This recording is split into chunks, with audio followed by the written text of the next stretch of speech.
Hello बच्चों, my self VK Garg. और इस जेई मेन पीवाईक्यू सीरीज की वीडियो में हम लोग देखने वाले हैं PYQ from SHM of 2023, 24, 25 and 2026 Jain attempt में।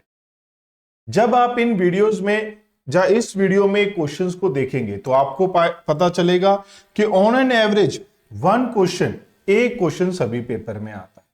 इस वीडियो में जितने क्वेश्चन है, कितने क्वेश्चन है? 55।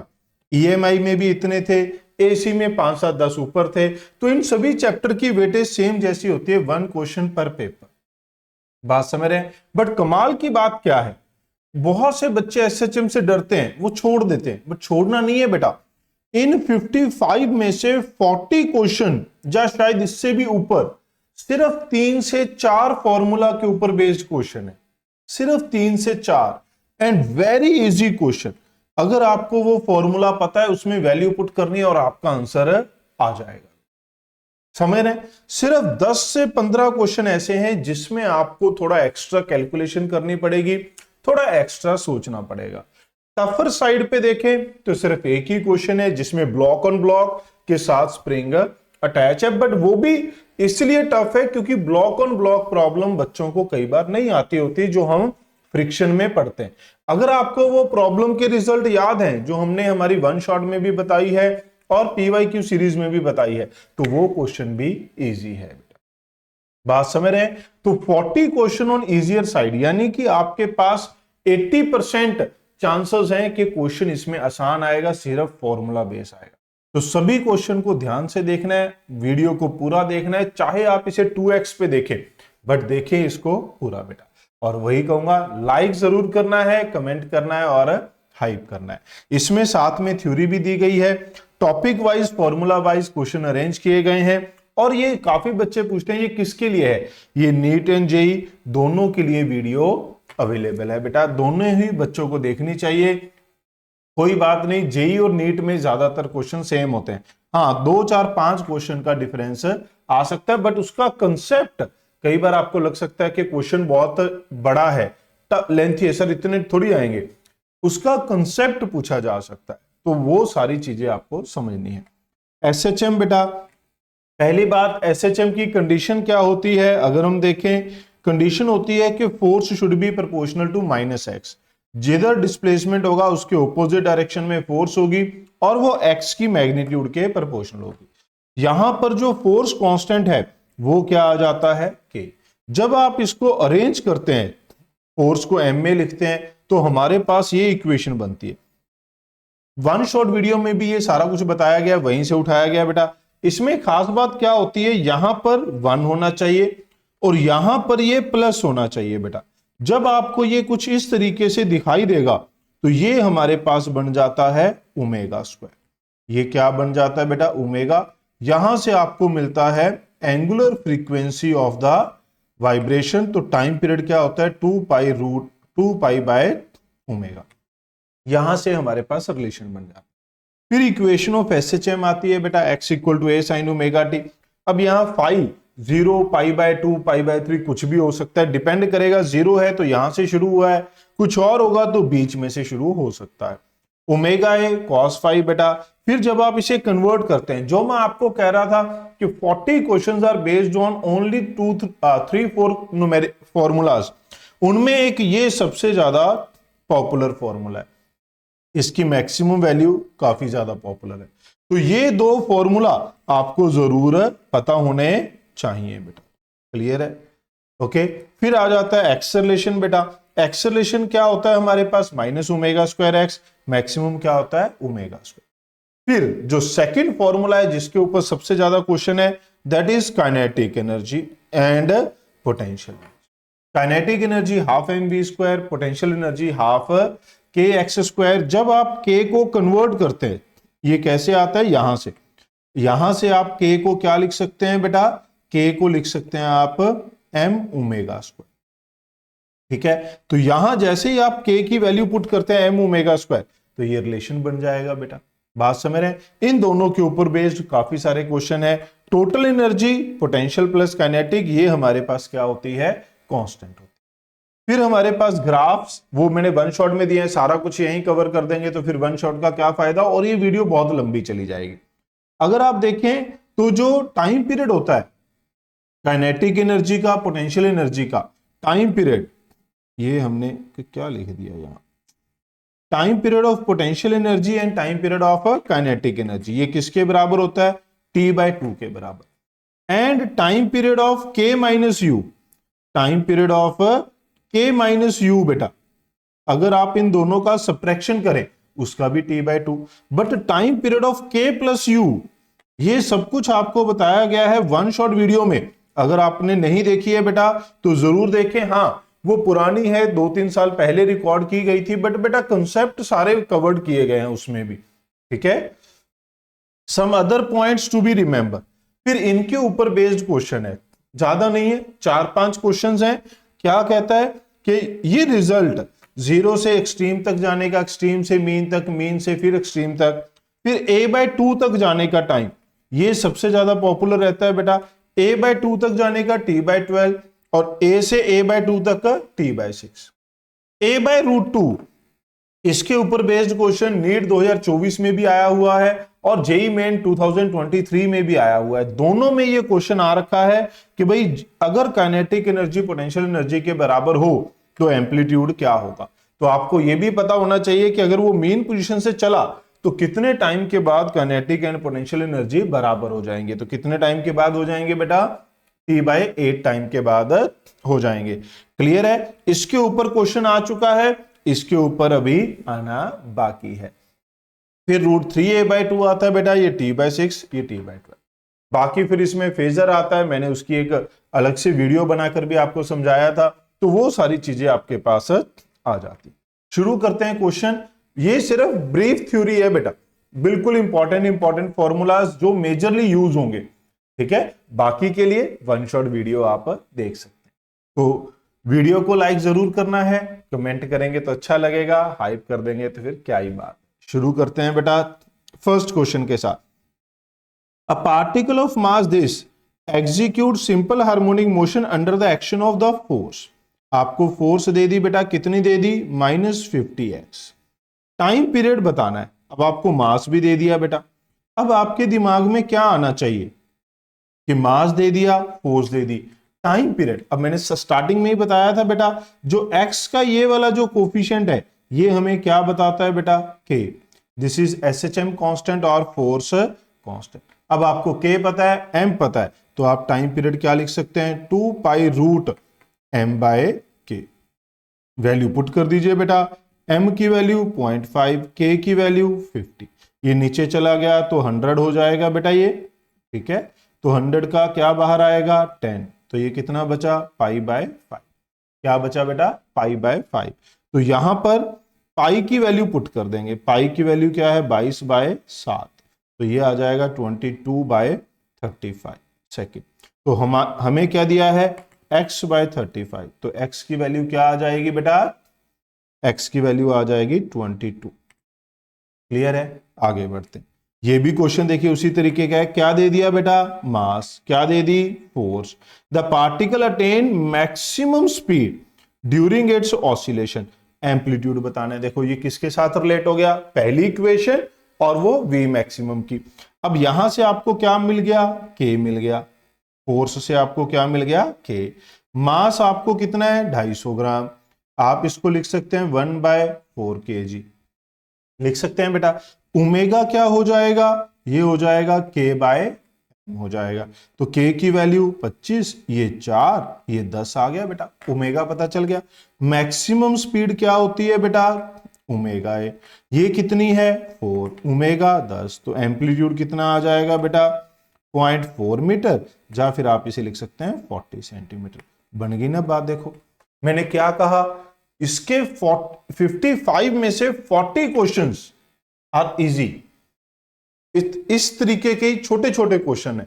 तो इस चैप्टर को छोड़ना तो समझो अपनी सिलेक्शन से 4 मार्क्स दूर जाना है। हाँ, अब कुछ बच्चों की मतलब लक ऐसा है, जब पेपर ऐसा आ गया भाई जिसमें वो टफ क्वेश्चन आ गया तो कुछ कर नहीं सकते, बट छोड़ के ही चले गए तो बेटा प्रोबेबिलिटी देखिए 55 में से 40 से ज्यादा क्वेश्चन इसी तरीके के सिंपल क्वेश्चन है। नेक्स्ट क्वेश्चन देखिए, कितना बढ़िया क्वेश्चन है। नेक्स्ट क्वेश्चन ध्यान देंगे, बढ़िया क्वेश्चन है, बहुत बच्चे इसको मिस करते हैं। आप भी इसे ट्राई करना चाहते हैं तो वीडियो को पॉज करिए और खुद से ट्राई करिए। करिए जरा एक बार, बढ़िया क्वेश्चन है। Distance displacement, kinematics and SHM का मिक्सचर है। करिए। इससे दो चीजें चाहिए हमें, क्या हमें एसएचएम मोशन के बारे में पता है, क्या हमें डिस्टेंस और डिस्प्लेसमेंट के बारे में पता है। ये ऐसा होता है। इसका टाइम पीरियड कितना दिया है बेटा, 2 सेकेंड। एम्पलीट्यूड कितना दिया है बेटा, 1 centimetre. D and D R the total distance and displacement in 12.5 second. 12.5 second. अब इसमें एक चीज मिसिंग है कि इसने ये नहीं दिया कहां से शुरू हो रहा है, बट उससे कोई फर्क नहीं पड़ता। आप यहां से शुरू कर लो, आप यहां से शुरू कर लो, कोई फर्क नहीं पड़ता, आंसर विल बी सेम। अब अगर आप देखें, जब वो यहां से शुरू करेगा तो 0 से शुरू करेगा, जब वो पूरा राउंड लगा के वापिस आएगा बेटा तो कितना हो जाएगा, 2 सेकेंड। फिर दूसरे के बाद 4, 6, 8, 10, 12, 6 राउंड कंप्लीट करने के बाद वो 12 सेकेंड पे यहां होगा। नेक्स्ट आधा सेकेंड बच गया बेटा, आधा सेकेंड मतलब t/4, आधा सेकेंड मतलब t/4 बेटा। तो वो 12.5 सेकेंड पे कहां पर होगा बेटा, एक्सट्रीम पोजीशन पे होगा।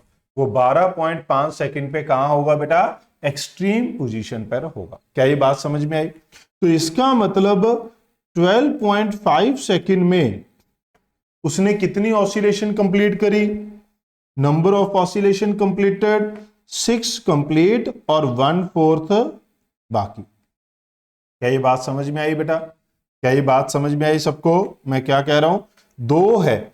अगर आप इसको कुछ इस तरीके से करेंगे, 12.5 डिवाइड बाय 2 6.25 है ना, तो ये 6 complete plus 1/4 number of oscillation आ गया। क्या ये बात समझ में आई? तो डिस्टेंस कितना होगा, एक ऑसिलेशन में कितना कवर करता है बेटा, डिस्टेंस तो सीधे ही आ जाएगा। एक ऑसिलेशन में कितना कवर करता है, 4a। कैसे? एक ऑसिलेशन क्या होती है, इधर गया, इधर गया, फिर इधर गया, फिर इधर गया। बात समझ रहे? इधर गया, मैं उधर गया, समझ गए बेटा? तो इसको मल्टीप्लाई कर दीजिए, कितना हो गया, ये आ गया 25। मल्टीप्लाई कर देंगे ना 6.25 को, तो ये बन गया। बात है डिस्प्लेसमेंट की, इतना ज्यादा जो मेहनत किया जा रहा है वो डिस्प्लेसमेंट के लिए किया जा रहा है। डिस्प्लेसमेंट बेटा तभी पता चलेगा जब आप इनिशियल एंड फाइनल पोजीशन लिख लेंगे। तो आपने जो ऑसिलेशन करी 6 कंप्लीट, यानी कि ये वहीं पे आ गया, 0 डिस्प्लेसमेंट। तो डिस्प्लेसमेंट किसके लिए बचेगा, सिर्फ 1/4 ऑसिलेशन के लिए। 1/4 ऑसिलेशन में ये कितना कवर करता है, ए कवर करता है। तो डिस्प्लेसमेंट कितना आ गया, ए। तो रेशो क्या आ गई बेटा, 25a डिवाइड बाय a। तो ये कितनी आ गई, 25। रेशो कितनी आ गई बेटा, 25। क्या ये बात समझ में आई? ये बढ़िया क्वेश्चन है, पता होना चाहिए। क्लास में अक्सर हम कंप्लीट ऑसिलेशन के लिए, हाफ ऑसिलेशन के लिए, 1/4 ऑसिलेशन के लिए लिखते हैं, बट ये एक जबरदस्त क्वेश्चन है। क्लियर बात? आगे बढ़ते। नेक्स्ट क्वेश्चन बेटा, displacement of the particle executing SHM is given by this. Time period of motion is this. The velocity of the particle at t equal to 0. Time period दे रखा है, यानी कि ओमेगा की वैल्यू हमें पता है बेटा, टाइम पीरियड पता है तो ओमेगा भी पता है। स्पीड पूछी है at t equal to 0।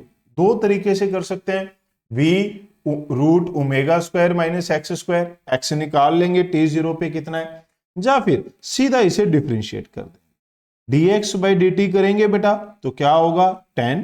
Omega बाहर आ गया, साइन का क्या बन जाएगा, cos। बस इसमें वैल्यू पुट कर दीजिए बेटा, ज्यादा मेहनत की जरूरत ही नहीं है। At t equal to 0 speed क्या होगी, 10 ओमेगा cos, ये हो गया 0 + π/3। अब ये कितना हो गया, 10। ओमेगा कितना आएगा बेटा, यहां से ओमेगा आएगा 2π/t। अब देखो t की वैल्यू 3.14 है तो ये कट गया, तो ओमेगा 2 है, तो ये आ गया 2 cos 60 1/2, ये कट जाएगा बेटा, तो कितना आ गया, 10 मीटर पर सेकेंड। कितना आ गया बच्चों, 10 मीटर पर सेकेंड। क्लियर है? कोई दिक्कत परेशानी बेटा यहां तक किसी को? ओके, तो मैं उम्मीद करता हूं आपने वीडियो को लाइक कर दिया होगा। अगर अभी तक नहीं किया है तो कर दीजिए बेटा, कमेंट करेंगे तो और अच्छा लगेगा, हाइप कर देंगे तो फिर बात ही क्या है। ठीक है, कर दीजिए बेटा सपोर्ट, आपकी सपोर्ट ही चाहिए हमको। ठीक है, मैं आपको कोई फीस नहीं ले रहा हूं आपसे। सारे नीट पीवाईक्यू, सारे वन शॉट, सारे जेईई मेन पीवाईक्यू, पूरी शॉर्ट ट्रिक सीरीज, सब कुछ आपको फ्री दिया है। अगर मैं अभी, क्योंकि मैं पहले इतना एक्टिव नहीं था, अभी मैं देख रहा हूं यूट्यूब पे सभी नीट पीवाईक्यू के लिए, जेईई मेन पीवाईक्यू के लिए बहुत सारे टीचर जो है वो चार्जेस लेते हैं, है ना। और आपको जो एक्सप्लेन करने का तरीका है, बहुत सारे बच्चों ने प्रेज की है, मैं उनको थैंक यू कहना चाहूंगा बेटा। मैं कोशिश करूंगा आगे भी मैं इसी तरीके से कंटिन्यू रखूं, सो दैट आपको हर एक पॉइंट समझ में आ जाए। बस मुझे चाहिए आपकी सपोर्ट। आप मुझे सपोर्ट कर सकते हैं लाइक करके, कमेंट करके, हाइप करके, या फिर अपने मैक्सिमम दोस्तों के साथ शेयर करके बेटा। क्लियर है? आगे बढ़ते हैं। A particle is doing a simple harmonic motion of amplitude this, time period this, maximum velocity. देखिए अब कितना आसान क्वेश्चन है।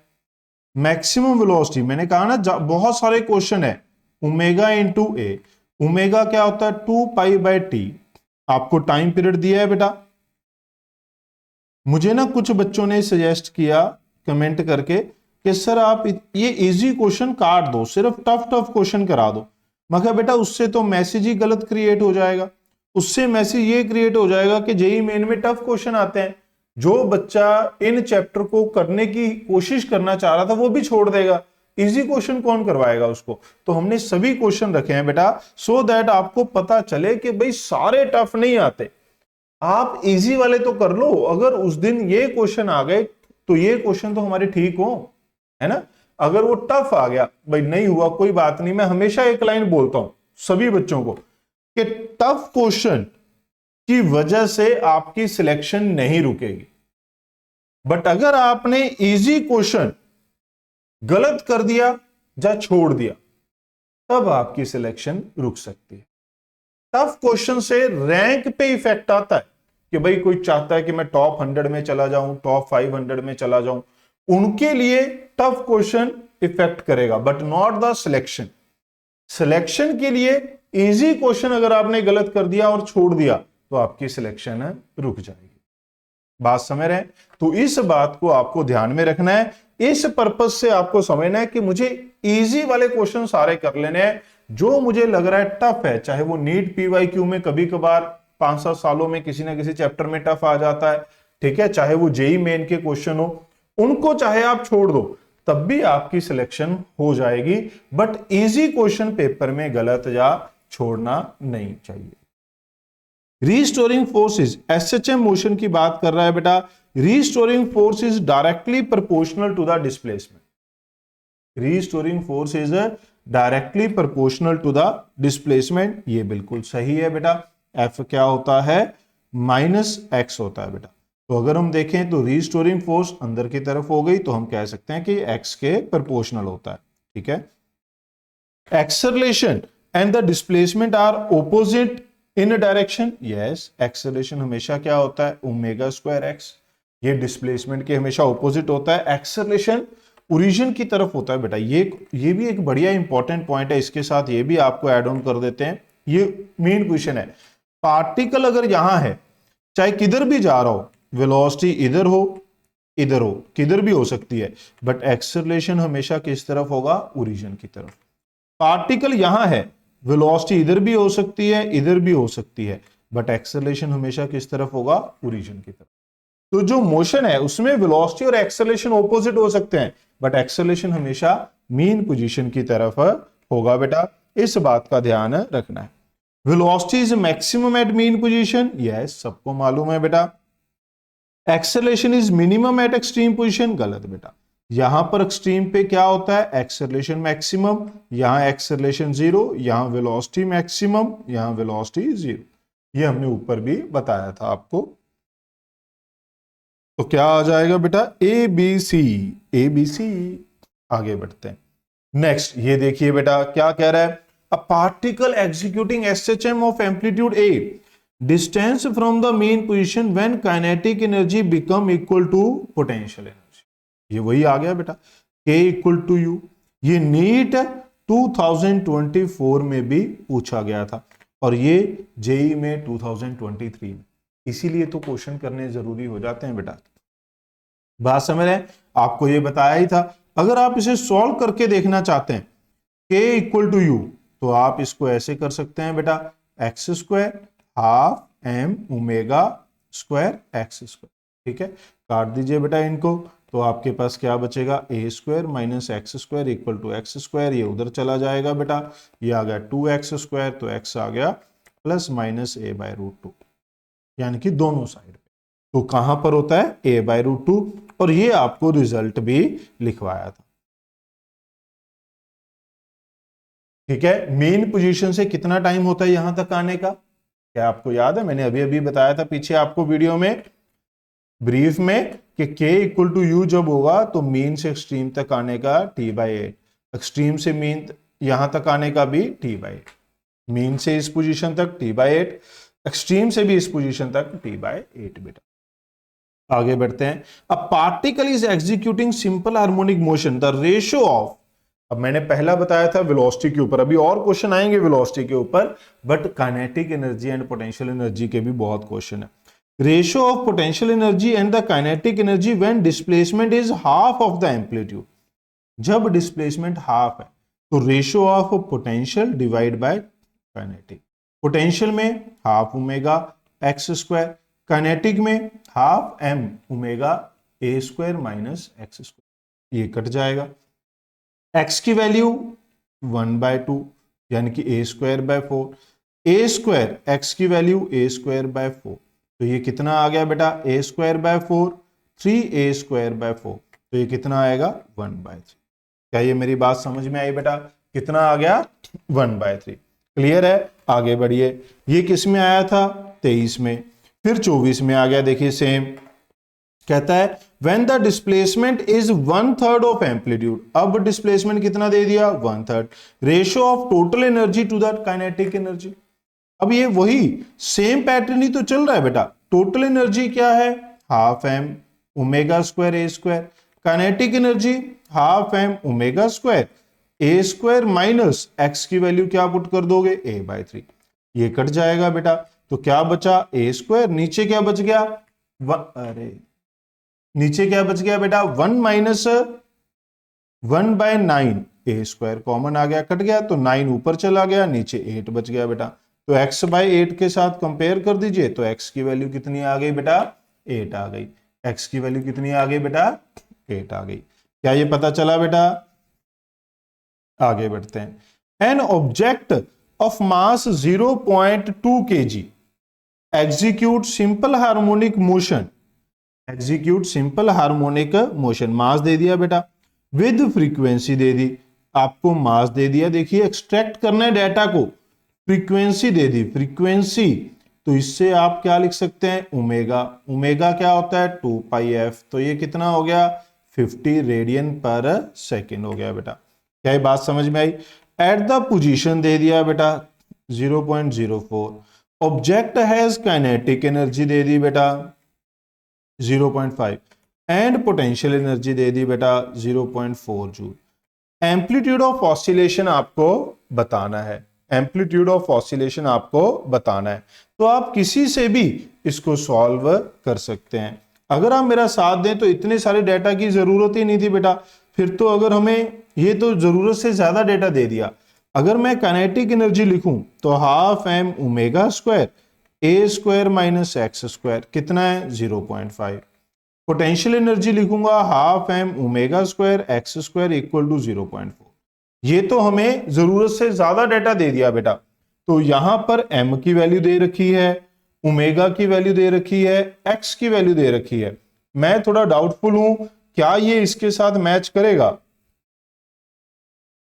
हाँ हो सकता है कर जाए क्योंकि डेटा उसको ध्यान से देना चाहिए था, बट उसको इतना सारा डेटा देने की जरूरत ही नहीं थी बेटा। सीधा अगर हम देखें तो a square minus x square by x square, अगर मैं इन दोनों को डिवाइड कर दूं तो ये कितना आ जाएगा 5/4। तो यहां आ जाएगा 4a² minus 4x² equal to 5x² बेटा। तो x² किसके बराबर सॉरी a² किसके बराबर आ गया बेटा, ये आ गया 9/4x²। तो a आ गया 3/2, x कितना था 0.04, मल्टीप्लाई कर दीजिए बेटा, तो ये आ जाएगा 0.06 मीटर 6 सेंटीमीटर। तो आप इसको ऐसे भी कर सकते हैं, ठीक है। जरूरत से ज्यादा डेटा दे दिया, या तो सिंपल यही देता अकेला, फिर तो मैं ये सारा डेटा इसमें पुट करके निकाल लेता बेटा, ठीक है। या फिर ये दोनों दे देता और x दे देता, तब भी हमारा काम बन जाता। इसने जरूरत से ज्यादा डेटा दे दिया बेटा। आगे बढ़ेंगे, अगर ये क्वेश्चन बिल्कुल सही से सेट किया होगा तो इसमें वैल्यू पुट करके भी आपका आंसर आना चाहिए। मैंने चेक नहीं किया, आप कर सकते हैं। m की वैल्यू, ओमेगा² की वैल्यू, x की वैल्यू पुट करिए, a यहां से भी आना चाहिए। At a given point of time the value of displacement given है बेटा आपको। y दे दिया, cos 30 कितना होता है √3a/2 दे दिया। इफ एम्पलीट्यूड इज 40 सेंटीमीटर, ये 40 सेंटीमीटर दे दिया बेटा। काइनेटिक एनर्जी इज 200 जूल बेटा। फोर्स कांस्टेंट निकालना है। तो अब अगर आप ध्यान से देखें तो काइनेटिक एनर्जी में तो सर फोर्स कांस्टेंट आता ही नहीं, हमें a² दे दिया, y², ये सब कुछ दिया हुआ है बेटा। हमें कितनी दे दी 200। तो सर इसमें तो k आता ही नहीं, बट मैंने क्या बताया था, ओमेगा होता है √k/m। तो यहां पर ओमेगा² इंटू m क्या होता है k। तो यहां सिंपली ये क्या होता है बेटा k, a²। y कितना है √3/2 a का स्क्वायर बेटा इज इक्वल टू 200। ये समझ में आया। 1/2 k, a² बाहर आ जाएगा बच्चों, 1 - 3/4 200। फिर अगर आप यहां पर वैल्यू को सेट करें तो यहां क्या बच गया 1/k a², ये बच गया 1/4 इक्वल टू 200। अब मैं यहां वैल्यू पुट कर दूंगा, ये आ गया 200 इंटू 8 डिवाइड बाय a कितना था 40 सेंटीमीटर, 0.4 का स्क्वायर। तो ये आ गया 200 इंटू 8 डिवाइड बाय 16 इंटू 100, ये 2 बेटा, ये 2 ऊपर गया 100, तो 10⁴ बच गया। कितना बच गया 10⁴। तो ये कितना आ जाएगा, x की वैल्यू 4 आ जाएगी। कितनी आ जाएगी बेटा, x की वैल्यू 4 आ जाएगी। क्लियर है सबको? ओके। तो अब जैसे पिछले क्वेश्चन में जरूरत से ज्यादा डाटा था, ये वाला क्वेश्चन अप्रोप्रिएट था, बट दोनों का कंसेप्ट क्या था, सेम। आगे बढ़ते हैं, देखिए maximum potential energy of a block executing simple harmonic motion. बेटा टोटल एनर्जी होती है k प्लस u। जब हम पोटेंशियल एनर्जी मैक्सिमम लिखेंगे तो kinetic energy minimum. Kinetic energy minimum कितनी होती है 0। कहां, एट एक्सट्रीम पोजीशन। कहां पर बेटा, एट एक्सट्रीम पोजीशन। तो इसका मतलब u मैक्सिमम किसके बराबर होती है, total energy which is ½ m ओमेगा² a²। आप ऐसे भी सोच सकते हैं, और आप इसको कैसे सोच सकते हैं, पोटेंशियल एनर्जी होती है ½ m ओमेगा² x²। x की मैक्सिमम वैल्यू क्या होती है बेटा, a होती है। x की मैक्सिमम वैल्यू क्या होती है बेटा, a होती है। तो आप उसको भी यहां पर पुट करके देख सकते थे। ये हमें कितनी दे दी बेटा, 25 जूल दे दी। कितनी दे दी बेटा, ये 25 joule. Amplitude of the oscillation at a/2 kinetic energy of the block. a/2 पे काइनेटिक एनर्जी बतानी। तो काइनेटिक एनर्जी बेटा किसके बराबर होती है, ½ m ओमेगा² a²। जब पोजीशन a/2 होगी तो एनर्जी बतानी। तो इसमें से ½ m ओमेगा² a² बाहर निकाल लो बेटा, 1 - 1/4। अब इसकी टोटल वैल्यू कितनी दे रखी है आपको ऊपर, 25। इसकी वैल्यू कितनी दे रखी है बेटा, 25। तो ये 25 आ गया, ये 3/4, तो ये आ गया 75/4, ये आ जाएगा 18.75। ठीक है, क्या ये बात समझ में आई बेटा, क्लियर है सबको? तो इस तरीके से आपने देखा काइनेटिक एंड पोटेंशियल एनर्जी के कितने सारे क्वेश्चन है, अभी बाकी हैं। Amplitude of the particle executing SHM is 3 centimetre. Displacement eight which kinetic energy will be 25% more than potential energy. ये पोटेंशियल एनर्जी से कितना ज्यादा है, 25% ज्यादा। जितनी पोटेंशियल है उसका 25% ज्यादा ये वाली हमारे पास एनर्जी है। तो ये कितना आ गया 1.25 U आ गया बेटा। हमें वो x निकालना है तो वैल्यू पुट कर दीजिए। काइनेटिक एनर्जी बेटा half m omega square a square minus x square, ये कितना है 5/4 हाफ एम ओमेगा स्क्वायर ए एक्स स्क्वायर, सॉरी यहां क्या आएगा एक्स स्क्वायर। अगर आप मेरा साथ दें तो ये कट जाएगा, तो हमारे पास क्या बचा 4a square minus 4x square equal to 5x square. क्या ये पीछे जैसा ही हो गया बेटा? तो यहां हमें x निकालना था 4a square equal to 9x square, पहले भी ये रिलेशन आया था, बेटा। तो x कितना आ गया 2/3a, तो 2/3 a कितना है 3, तो ये कितना आ गया बेटा 2 सेंटीमीटर। क्या ये बात समझ में आई सबको? क्लियर है बेटा? तो इस तरीके से आपने देखा कि काइनेटिक एनर्जी के कितने सारे, पोटेंशियल एनर्जी के कितने सारे क्वेश्चन हैं। 13 क्वेश्चन हमने अभी तक किए, इसमें से 10 क्वेश्चन अप्रोक्सीमेटली एनर्जी के ऊपर है। टोटल 55 क्वेश्चन है, उसमें से 10 क्वेश्चन हमारे पास एनर्जी के ऊपर है, तो 20% के आसपास हो गया। 20% होता 11 बेटा, तो ये 10 क्वेश्चन है, अप्रोक्सीमेटली 20%। तभी मैंने आपको स्टार्टिंग में क्या कहा था कि इस चैप्टर के 55 क्वेश्चन में से 40 question are extremely easy and are based on only 3 to 4 formulas. पहला kinetic energy and potential energy, दूसरा speed v equal to omega root a square minus x square, जब मैक्सिमम स्पीड इज ओमेगा है। ठीक है, आगे बढ़ते हैं।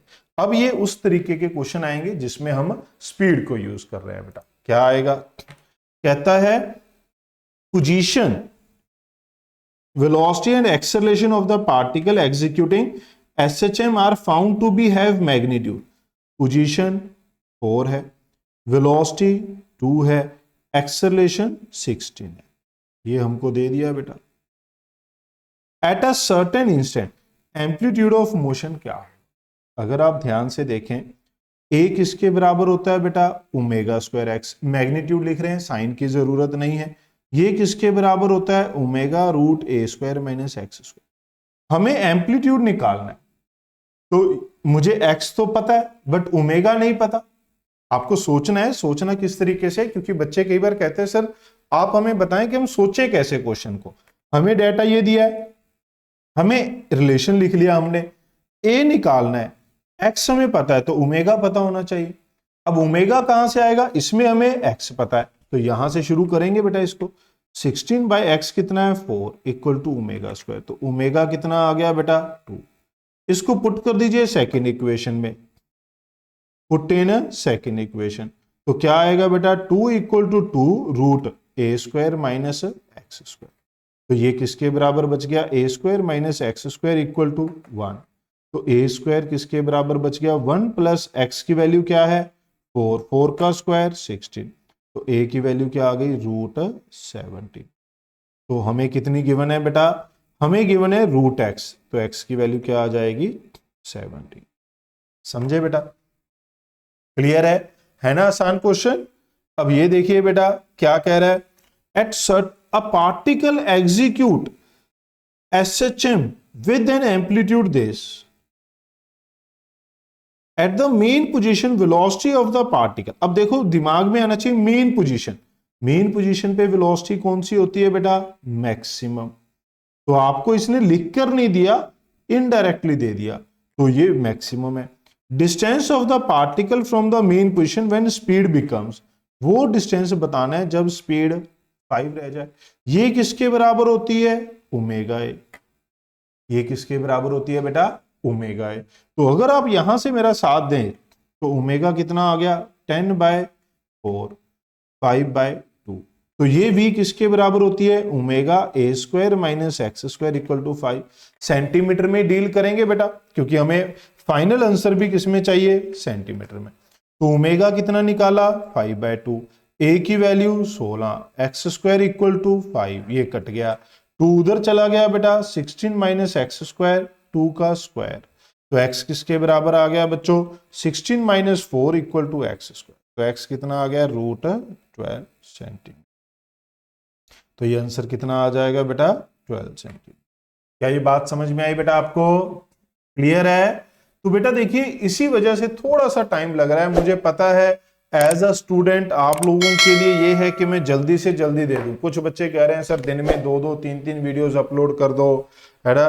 कुछ बच्चे कह रहे हैं कि आप लगातार डेली अपलोड कर दो। मैं अगर मान लो कर भी दूं तो आप समझेंगे कैसे? आपको भी तो टाइम चाहिए प्रैक्टिस के लिए, वीडियो देखने के लिए, सेल्फ प्रैक्टिस के लिए, है ना। तो और मुझे इन चीजों को अरेंज करने में टाइम लगता है बेटा, क्वेश्चंस को एक सीक्वेंस में लेकर आने में टाइम लगता है।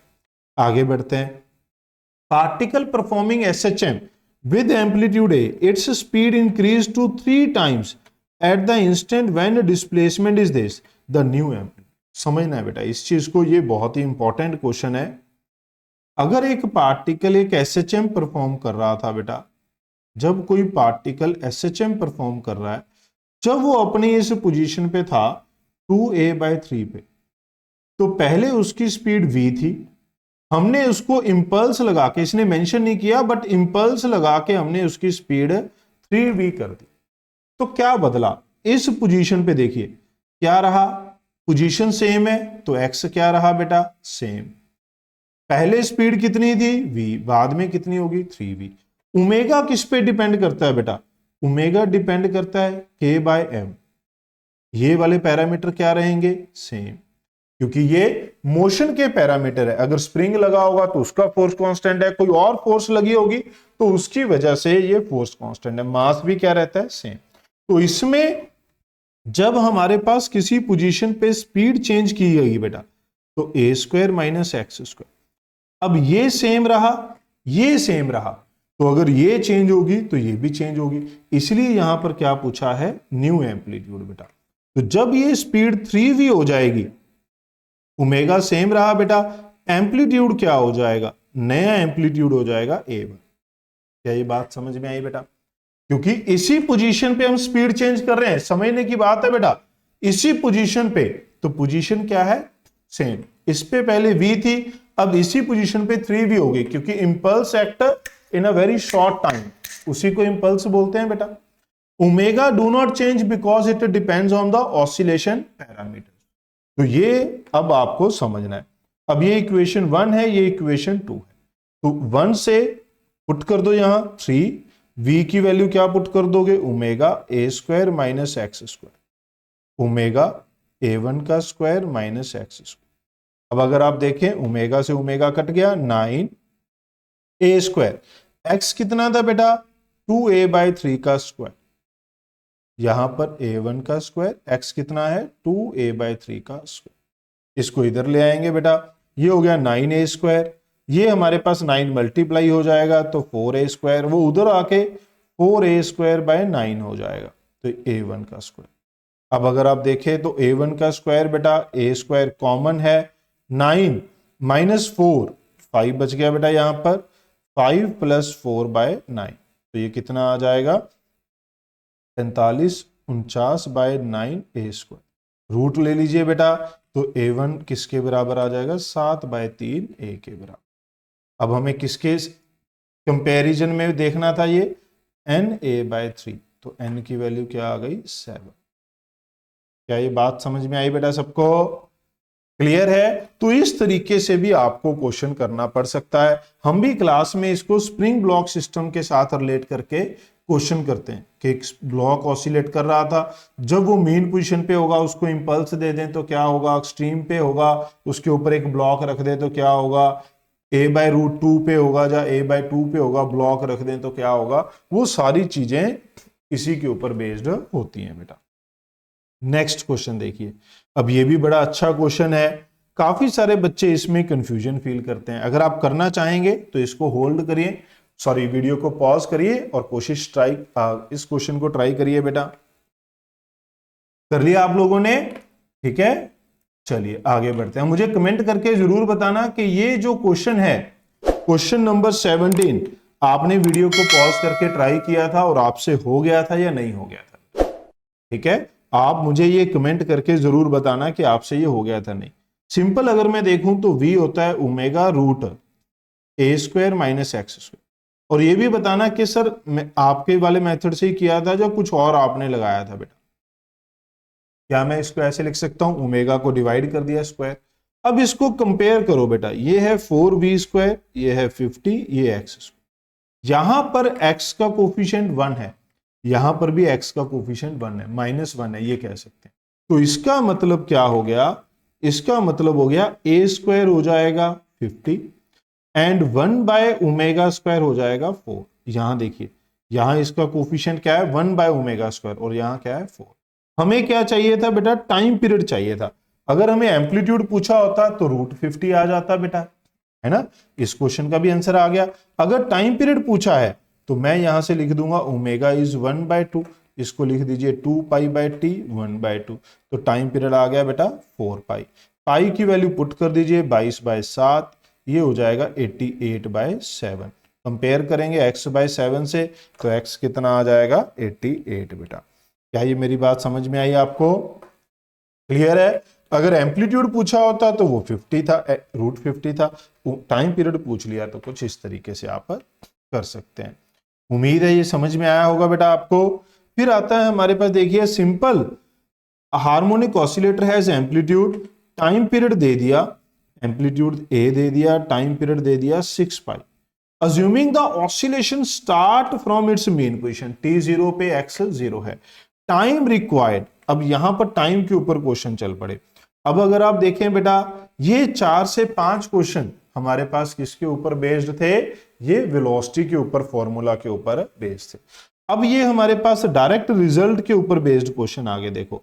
अब अगर आपको रिजल्ट याद है, t0 पे ये मीन पोजीशन पे है, t0 पे इसने क्या कहा, it is from mean position.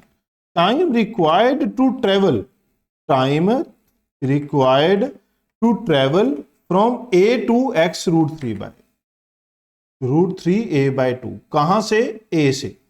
भाई मैंने आपको ऊपर ही बताया था, ये वाला टाइम कितना होता है बच्चों, ये होता है t/12 और ये वाला कितना होता है t/6 बेटा। क्या ये बात समझ रहे हैं। ये किस केस में था, a/2 के केस में था, ये किस केस में था बेटा हमारे पास, एक सेकेंड, ये तो हमारे पास a/2 के केस में था, हमें √3a/2 चाहिए बेटा। देखिए यहां पर ये वैल्यू याद रखनी है, ये किस केस में था, a/2 में। यहां हमें क्या चाहिए, √3a/2। अगले क्वेश्चन में a/2 है बेटा, ठीक है। तो यहां पर अगर आप ध्यान से देखेंगे तो हमारा आंसर क्या आएगा, ये वाला। तो कितना आ जाएगा बेटा टाइम, ये आएगा बेटा t/12। तो वैल्यू पुट कर दीजिए 6π/12 π/2, ठीक है। भी ये आपको वैल्यूज याद रखनी है बेटा, ठीक है।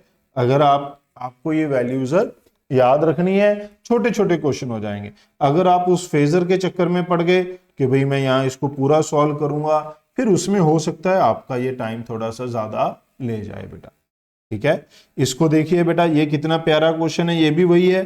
-a से a के बीच में ये ऑसिलेट करता है। Time taken by the particle to go from 0 to a/2, 0 to a/2 तक जाने के लिए टाइम कितना लगता है बेटा, t/12, ये 2 सेकेंड है। तो t कितना आ गया 24। Time taken by the particle to move from a/2 to a, तो ये कितना होता है बेटा t/6, ये 4 सेकेंड आ जाएगा। कितना आंसर आ जाएगा 4 सेकेंड। देखा आपने, अगर आपको ये वैल्यूज याद है बेटा, 3 ही वैल्यूज हैं, a/2 तक जाने के लिए t/12, a/√2 तक t/8, √3a/2 तक t/6, ठीक है। t/12, t/8, t/6, ये 3 वैल्यूज आपको याद रखनी है, ये वाली, ठीक है। इसको मैं ऐसे भी कहता हूं, ये डिस्टेंस बराबर है, यहां पर स्पीड ज्यादा होगी इसलिए टाइम कम है, तो टाइम कम है तो नीचे डिनोमिनेटर में ये बड़ा होगा।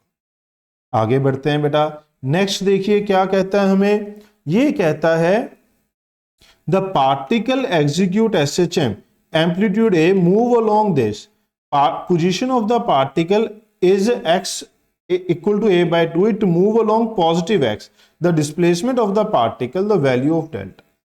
अब हमें पोजीशन दे दी a/2 बेटा, इसको पुट कर दीजिए तो क्या आएगा ω/t+5 eight t equal to 0। तो यहां पर t0 पे ये a/2 है, तो साइन या अंदर क्या आ गया 0 + डेल्टा, तो ये कट गया बेटा 1/2 साइन डेल्टा। तो यहां पर डेल्टा कितना आ जाएगा, π/6 30 डिग्री। क्या ये बात समझ में आई? बट यहां आपको थोड़ा अलर्ट रहना है बेटा, आपको थोड़ा अलर्ट रहना है। x = 0, प्लस से माइनस है, यहां पर वो a/2 पे मेरा पर्पस, जैसे मैं सभी वीडियो में कहता हूं, मेरा पर्पस सिर्फ इतना नहीं है कि मैं इस क्वेश्चन का आंसर बता दूं आगे चला जाऊं, थोड़ा सोच भी डेवलप करनी। इस क्वेश्चन में ये इधर जा रहा था बेटा, इसलिए हमारे पास यही आंसर आ गया।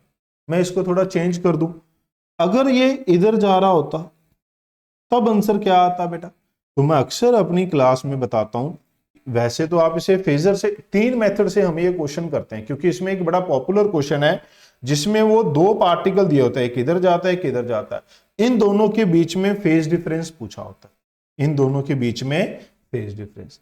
तो पहला है कि इसको हमने π/6 निकाला बेटा, ये जो इधर जा रहा है, अगर आप इसको फेजर आपको ध्यान में हो, ये ऐसे वाला है बेटा, जब ये ऊपर जा रहा है तो ये वाला एंगल डेल्टा था, जब वो यहां पर नीचे आएगा तो ये वाला एंगल डेल्टा होगा, बट हमें जो फेस चाहिए होता है वो कौन सा? हॉरिजॉन्टल के साथ। हमें जो फेस चाहिए होता है वो पॉजिटिव हॉरिजॉन्टल के साथ। तो इसका मतलब ये होता है 180 माइनस डेल्टा, जहां आप इसे लिख सकते हैं π-डेल्टा। तो यहां पर ये कितना आ जाता बेटा? 5π/6 आ। क्लियर बात? वहीं जब ये इधर जाएगा तो ये आ जाएगा बेटा π+डेल्टा, जब ये वापस आएगा तो ये हो जाएगा 2π-डेल्टा। क्लियर है बेटा? आप इसको याद रख सकते हैं कि जब भी हमें किसी पोजीशन पे ऐसे दिया हो तो उस पोजीशन के लिए इसको सॉल्व कर लो, डेल्टा आ गया। अगर ये अवे जा रहा है तो सीधा ही ये डेल्टा ही होगा बेटा, अगर ये हमारे पास वापिस आ रहा होता तो 180 माइनस डेल्टा होगा, इधर जा रहा होगा तो π+डेल्टा, वापिस आ रहा होगा तो 2π-डेल्टा। वो सारी गेम होती है इस फेजर की बेटा, सर्कल की। ये वाला जो एंगल है delta, this is with horizontal, तो जब वो यहां होगा, दूर जा रहा होगा तो एंगल हो जाएगा π+डेल्टा, जब वो वापिस आ रहा होगा बेटा, वापिस आ रहा होगा यहां होगा तो ये डेल्टा है, तो ये 2π-डेल्टा। तो ये हमारे पास फेज होता है बेटा। ठीक है, तो आपको बताना है इन दोनों में डिफरेंस कितना है।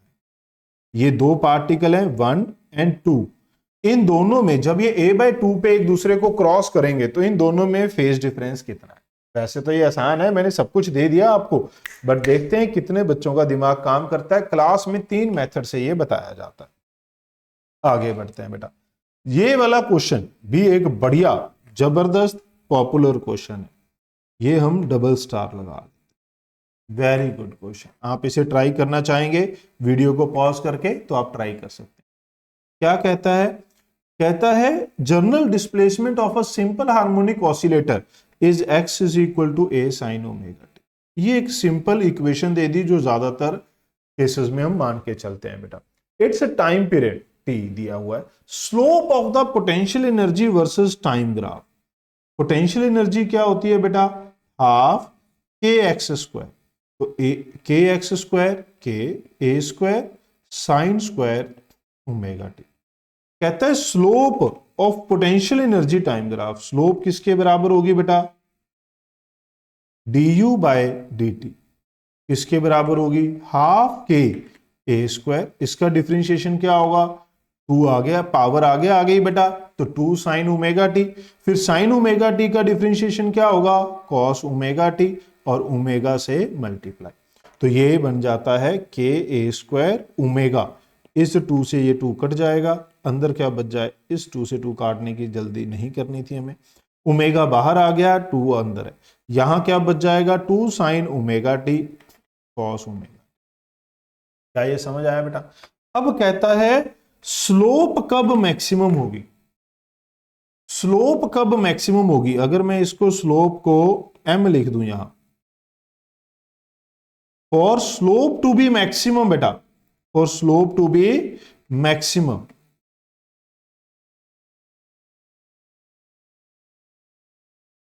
अगर मुझे स्लोप को मैक्सिमम करना है तो मुझे उसका डिफरेंशिएशन क्या करना पड़ेगा? 0। अब इसका डिफरेंशिएशन करने के लिए आपको यहां इस फंक्शन को कंबाइन कर देना है। क्या लिख देना है? साइन 2 ओमेगा टी, इसीलिए मैंने उसको ऐसे लिखा था। ठीक है, अब ये साइन 2 ओमेगा टी का डिफरेंशिएशन के a square omega by 2, sign का डिफरेंशिएशन बेटा कॉस, और अंदर वाला फंक्शन मल्टीप्लाई में। क्या ये बात समझ में आई बेटा? Equal to 0। तो यहां से सीधा पता चला कि cos 2 ओमेगा टी 0 होना चाहिए। cos 2 ओमेगा टी 0 कब होगा? जब ओमेगा टी क्या होगा? Pi by 2। ओमेगा क्या होता है? 2 pi by T, T pi by 2, पाई से पाई कट जाएगा, तो टी किसके बराबर आया बेटा? टी बाय, समझ रहे हैं? तो कितना आएगा? ये आ गया टी बाय बीटा, तो बीटा आ गया 8। समझ रहे हैं बेटा? बहुत सारे बच्चे यहां क्या गलती करते हैं, वो इसी को 0 करते रहते हैं। अरे वो इसी को 0 करते रहते हैं। भाई स्लोप मैक्सिमम करनी है तो स्लोप का डिफरेंशिएशन 0 करना है। उनको ये तो समझ में आता है यार ये मैक्सिमाइज करना है तो 0 करना है, किसको? स्लोप को ही कर देते हैं। अरे भाई जिस फंक्शन का मैक्सिमा फाइंड करना होता है उस फंक्शन का डिफरेंशिएशन करना है। हमें स्लोप मैक्सिमम करनी है तो स्लोप का डिफरेंशिएशन 0 करेंगे, ना कि सीधा ही स्लोप को 0 कर देंगे d u by d t equal to 0। तो ऐसी गलती आपको नहीं करनी है बेटा। आगे बढ़ते हैं, क्या कहता है डिस्प्लेसमेंट। ये क्वेश्चन आ गया बेटा 2026 का, 2026 का बेटा। क्या कहता है? Displacement of the particle executing simple harmonic motion with time period T is expressed as, इसने भी वही दिया है बेटा। एक्स कितना दे दिया? A sine omega t. A is amplitude, the maximum value of potential energy of this oscillator is found to be at this. अब हमें पोटेंशियल एनर्जी की मैक्सिमम वैल्यू चाहिए। पोटेंशियल एनर्जी बेटा half k a square sine square omega t. अब potential energy की maximum value आप उसको differentiate करके भी पुट कर सकते हैं जैसे पिछले क्वेश्चन में किया, और हमें डायरेक्ट भी पता है साइन स्क्वायर का ग्राफ ये होता है बेटा। थोड़ा सा ऐसा बना लेते हैं, कुछ बच्चे कहेंगे सर ये शार्प नहीं होता यहां पर। हाँ बेटा शार्प नहीं होता है, ठीक है, ऐसे बना। तो मैक्सिमम वैल्यू टी 0 पे, यहां टी बाय 2 है, ये टी है, तो ये वाली होती है बेटा मैक्सिमम वैल्यू। ये यू का कर्व है टी के साथ, तो मैक्सिमम वैल्यू कहां होती है? टी बाय 4 पे। तो ये जो u है मैक्सिमम कहां होगा बेटा? टी बाय 4 पे। जरूरी नहीं कि आप इसे हमेशा वही सेम रूल से सॉल्व करें, तो बीटा कितना आ गया? 2, आपके पास आंसर आ जाएगा बेटा। क्या ये मेरी बात समझ रहे? जरूरी नहीं कि यहां पर भी आप इसे मैक्सिमाइज करें। u की वैल्यू मैक्सिमम, हमें पता है भाई ग्राफ साइन स्क्वायर का ग्राफ मैक्सिमम वैल्यू कहां होगी? स्लोप में पंगा है क्योंकि ये ऐसे ग्राफ होता है बेटा, तो स्लोप हमारे पास कहां पर मैक्सिमम होती है वो हमें देखनी थी, इसलिए हमें उसको डिफरेंशिएट करना पड़ा। क्या ये मेरी बात समझ रहे हैं? ओके, क्लियर है? कोई दिक्कत परेशानी बेटा आपको ध्यान से करना। अब दूसरी बात, यहां पर मैंने ऐसे किया, आप में से कोई बच्चा कह सकता है सर मैं इसको सीधा ही कर दूंगा। कैसे? पिछले क्वेश्चन को मैं सिर्फ रिलेट करने की कोशिश कर रहा हूं बेटा। स्लोप मैक्सिमम करनी है तो इसका मतलब साइन 2 ओमेगा टी मैक्सिमम होना चाहिए 1। वो कब होगा? जब 2 ओमेगा टी किसके बराबर होगा बेटा? पाई बाय 2 के। किसके बराबर होगा? Pi by 2। क्या ये रिलेशन बन गया? क्या मुझे इसको डिफरेंशिएट करने की जरूरत थी? नहीं थी। ये मैं आपको रिलेट करके क्वेश्चंस को बता रहा हूं। ये मैंने इसलिए जोर दिया क्योंकि बच्चे यहां इसको 0 कर देते हैं, इसको आप 1 करेंगे बेटा। ठीक है, थोड़ा सा मैं चीजों को इसलिए रिलेट कर रहा हूं, पहले भी बता सकता था, बट जब तक ये चीजें आप रिलेट नहीं करेंगे कि जरूरी नहीं कि मैक्सिमम के लिए हमेशा डिफरेंशिएट किया जाए, आप दूसरे पॉइंट ऑफ व्यू से भी सोच सकते हैं। हो सकता है आप में से कुछ बच्चों ने सोचा हो यार इसको 1 कर देते, सर पता नहीं इसको क्यों डिफरेंशिएट कर रहे हैं, ताकि आपको पता चल सके कि आप अगर क्वेश्चन पेपर में प्रेजेंस ऑफ माइंड के साथ काम करेंगे तो आप अपना टाइम बचा सकते हैं। क्लियर है? तो थोड़ा सा ध्यान से काम करना है। आगे बढ़ते हैं, ये भी 2026 का क्वेश्चन है बेटा। Kinetic energy of simple harmonic oscillator is oscillating with free, ये दे दिया बेटा। काइनेटिक एनर्जी की फ्रीक्वेंसी दे दी 176 रेडियन पर सेकेंड। अब काइनेटिक एनर्जी की फ्रीक्वेंसी क्या होती है? टाइम पीरियड आधा होता है, ऑसिलेटर की डबल होती है। टाइम पीरियड आधा होता है, फ्रीक्वेंसी डबल होती है। तो frequency of the simple harmonic motion, ये हमें फ्रीक्वेंसी कौन सी दी है बेटा? एंगुलर। कौन सी दी है बेटा? एंगुलर दी है। तो ये ओमेगा एक्स किसके बराबर आएगा? 176/2 88 रेडियन पर सेकेंड। ऑप्शन में अवेलेबल है, दिख रहा है? बच्चा मार करके गलत कर देता है। भाई यहां किस में चाहिए? हर्ट्स में चाहिए। किस में चाहिए बेटा? ये हर्ट्स में। तो यहां पर अब आपको फ्रीक्वेंसी क्या लिखनी थी? 2πf equal to 88।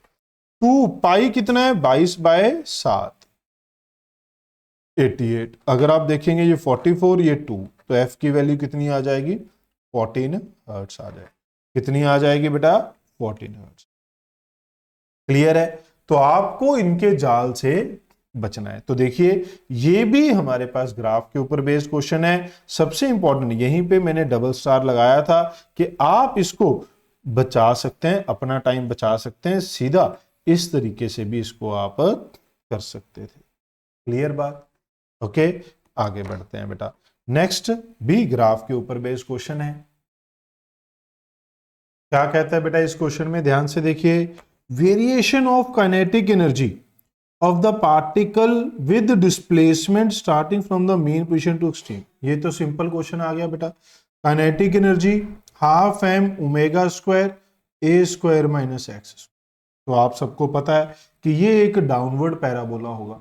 ठीक है। दूसरा तरीका क्या है कि अगर हम स्टार्टिंग फ्रॉम मेन पोजीशन, इसने इसलिए कहा है कि अगर मैं इसको लिखूं a equal to sine omega t, तो v हो जाएगा omega a cos omega t. तो काइनेटिक एनर्जी क्या हो जाएगी? Half m omega square a square cos square. तो अब आप दोनों तरीके से देख सकते हैं। इससे आप क्या देख सकते हैं? क्योंकि ये माइनस एक्स स्क्वायर है तो डाउनवर्ड पैराबोला होगा। कॉस स्क्वायर से क्या देख सकते हैं कि कॉस हमारे पास इस तरीके से होता है बेटा। जो कॉस स्क्वायर का ग्राफ है, कॉस का ग्राफ ऐसे होता है, स्क्वायर कर देंगे तो ये नेगेटिव वाला भी ऊपर चला जाएगा। तो हमारे पास ग्राफ कैसा बनेगा बेटा? कुछ इस तरीके से। ठीक है। तो हमें कौन सा पार्ट चाहिए? सिर्फ ये वाला पार्ट चाहिए। तो ये वाला पार्ट कहां है? यहां। या फिर आप देख सकते हैं डाउनवर्ड पैराबोला, ये इस डाउनवर्ड पैराबोला का हिस्सा है। ओके, दोनों तरीके से आप इसको कर सकते। ठीक है, आगे बढ़ते हैं। ये क्वेश्चन देखिए बेटा।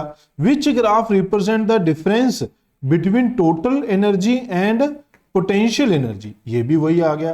Total energy minus potential energy is kinetic energy. तो काइनेटिक एनर्जी का ग्राफ बेटा कौन सा होगा? वही जो मैंने अभी बताया, जो डाउनवर्ड पैराबोला है।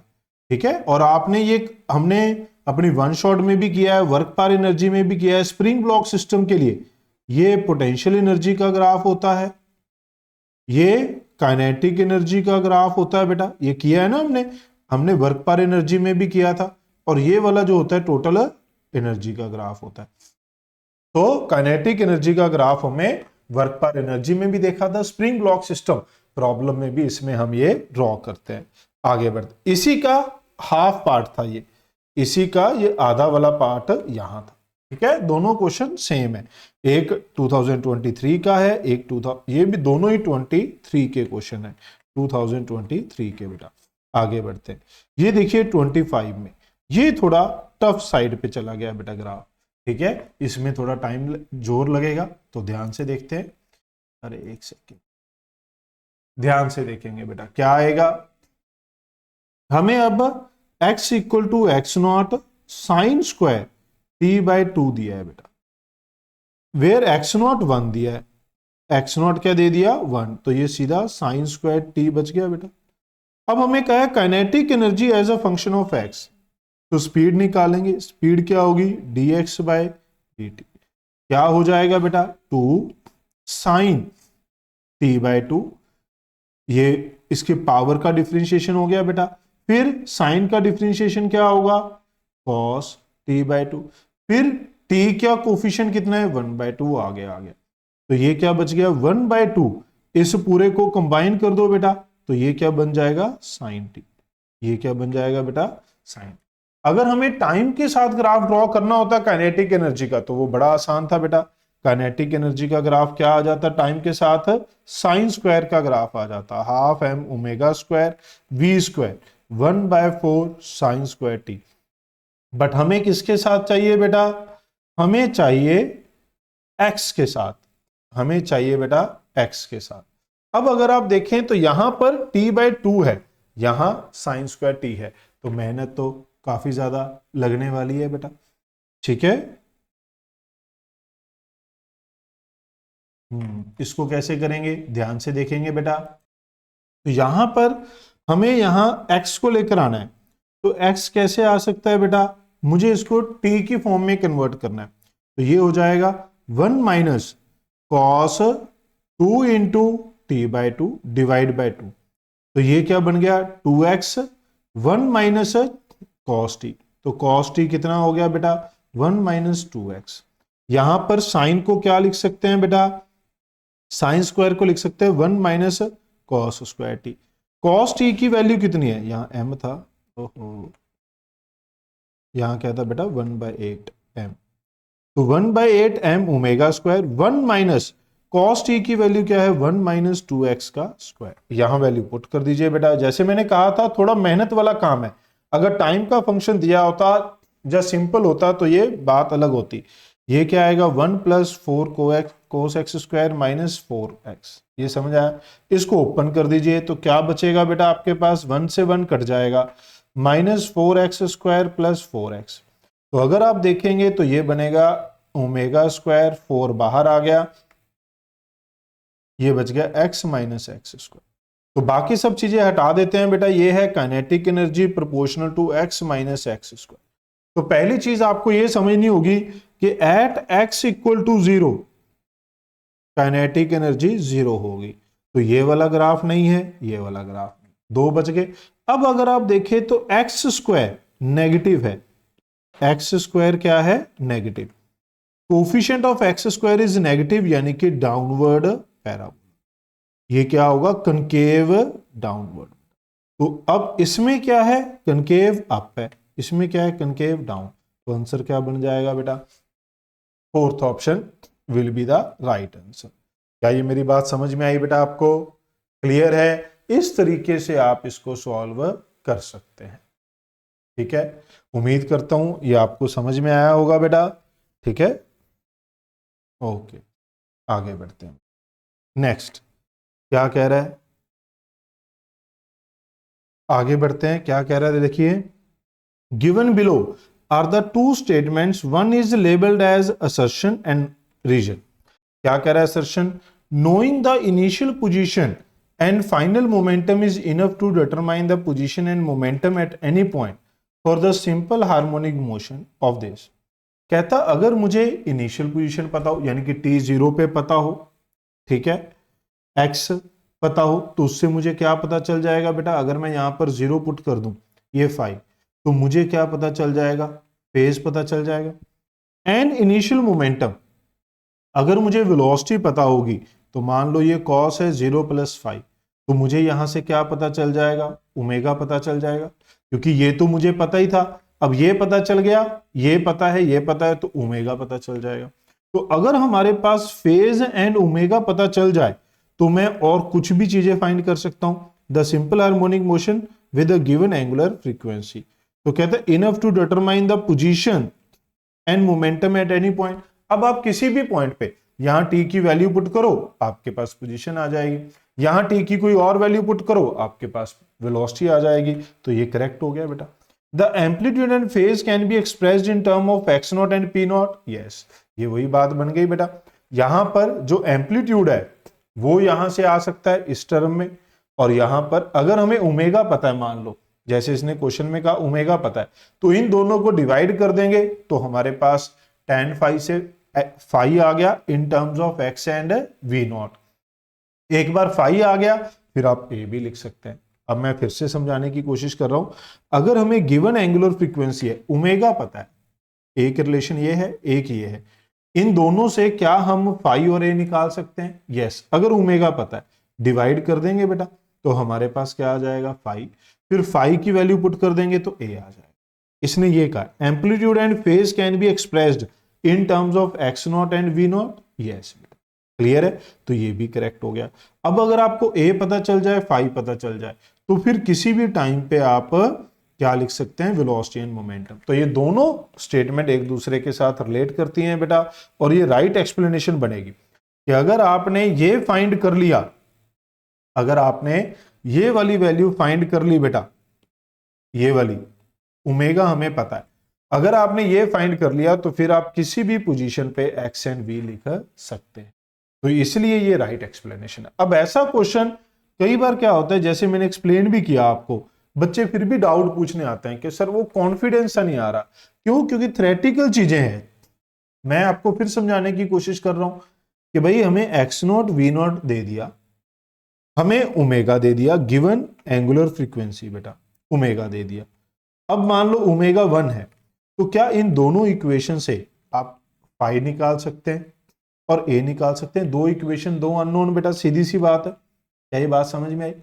अब अगर हम फाई और ए लिख लें, मान लो इस इक्वेशन में आपको अब क्या पता है, फाई भी पता है, ए भी पता है, ओमेगा भी पता है, आपको ये पता है, ये पता है, ये। तो यहां पर कोई भी टाइम की वैल्यू पुट करोगे तो आप किसी भी टाइम पे पोजीशन लिख सकते हो।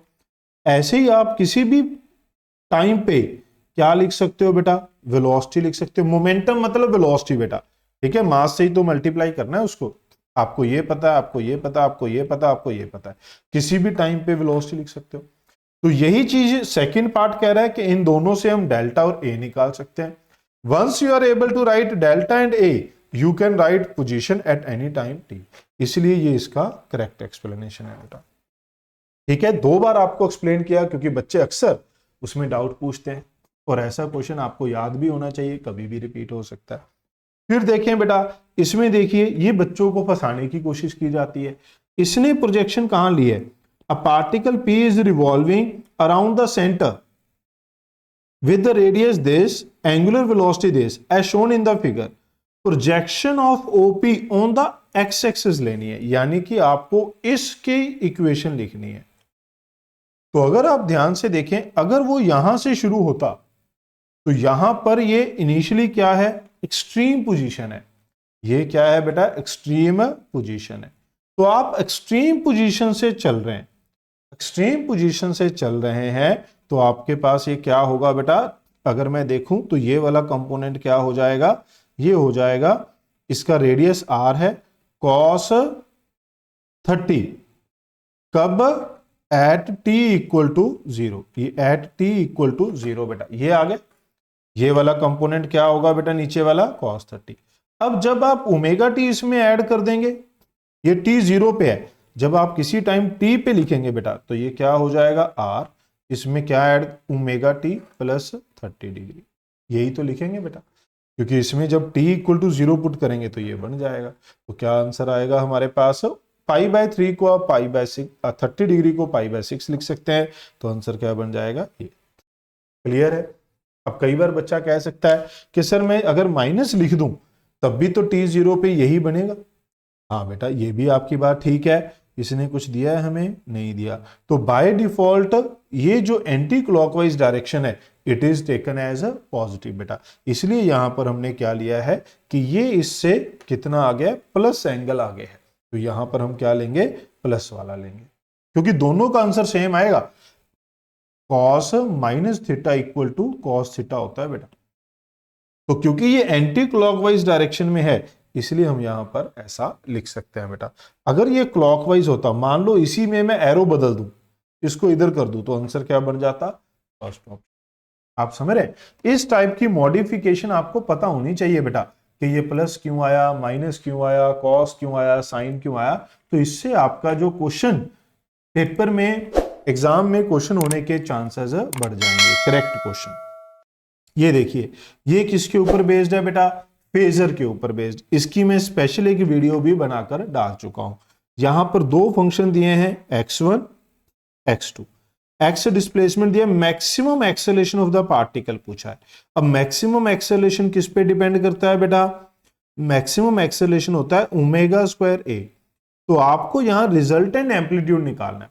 Particle is subjected to two harmonic, ये दोनों हार्मोनिक पार्टिकल पे लगे हैं, तो आपको पहले रिजल्टेंट एम्पलीट्यूड निकालना है। तो कैसे निकालोगे बेटा, ये x1 है √7, ये x2 है कितना 2√7। एंगल कितना है बेटा दोनों के बीच में π/3। तो रिजल्टेंट एम्पलीट्यूड कैसे निकालते हैं, a1 का स्क्वायर a2 का स्क्वायर 2a1 a2 cos π/3। क्या ये बात समझ में आई बेटा। √7 का स्क्वायर 7, 7 इंटू 4 28, यहां क्या बच गया 2 इंटू, इन दोनों को मल्टीप्लाई करेंगे 2 इंटू 7, √7 7 π/3 1/2, ये कट गया बेटा। तो क्या बच गया बेटा 7 + 28 + 14, ये हो गया 49, 49 यानी कि 7, ये पता चल गया। ओमेगा स्क्वायर, ओमेगा टी का कोफिशिएंट हमें क्या बताता है बेटा, ओमेगा टी का कोफिशिएंट हमें क्या बताता है ओमेगा, तो वो कितना है 5, ये कितना है 7, तो ये कितना आ जाएगा 175। समझे बेटा। तो ये फेजर के ऊपर हम एक स्पेशल वीडियो भी बना के डाल चुके हैं, जिन बच्चों को ये फेजर नहीं आता है, कमेंट में काफी सारे बच्चों ने इस वीडियो की डिमांड की थी बेटा। क्लियर है, आगे बढ़ते हैं।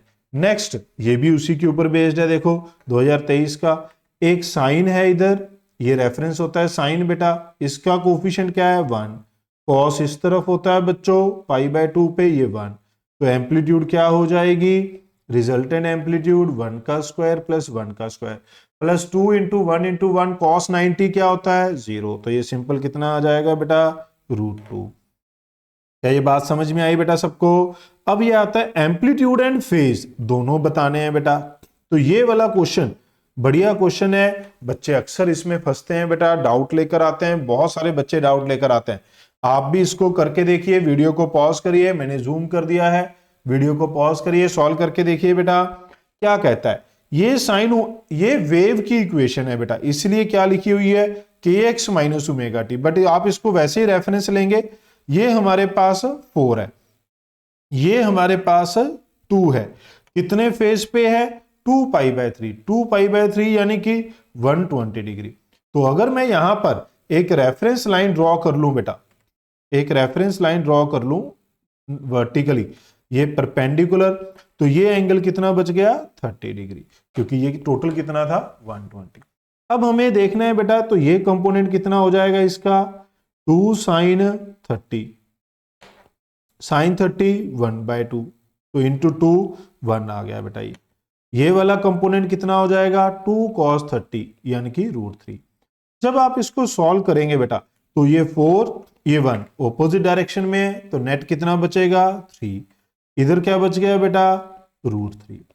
तो अगर मैं रिजल्टेंट निकालूं एम्पलीट्यूड, तो वो कितना है, दोनों परपेंडिकुलर है, तो 3 का स्क्वायर प्लस √3 का स्क्वायर, तो ये 9 3 12, √12 2 √3।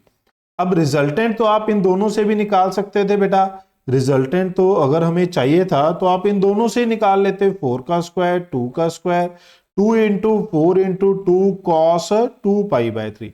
रिजल्टेंट तो यहीं से आ जाता बेटा, ये कितना है 16, ये 4, ये कितना हो गया 16, और ये होता है -1/2, तो ये हमारे पास क्या बचता बेटा 12। तो रिजल्टेंट की टेंशन नहीं है, रिजल्टेंट के लिए हमने ये कंपोनेंट्स नहीं लिए बेटा, रिजल्टेंट तो आप डायरेक्ट निकाल सकते थे। बात है फेज की, फेज कैसे निकालेंगे, तो यहां मुझे क्या करना पड़ेगा, यहां पर ये रिजल्टेंट आ गया, तो ये रिजल्टेंट का एंगल कितना है अल्फा, तो ये कितना है बेटा √3, तो tan अल्फा किसके बराबर होगा, ये होगा √3/3 1/√3, तो ये अल्फा कितना आ गया बेटा 30 डिग्री। तो फेज कितना आ गया π/6 आ जाएगा, किसके साथ आ जाएगा बेटा π/6, साइड ω_t के साथ, तो ये कितना आ गया π/6, वो भी पॉजिटिव का।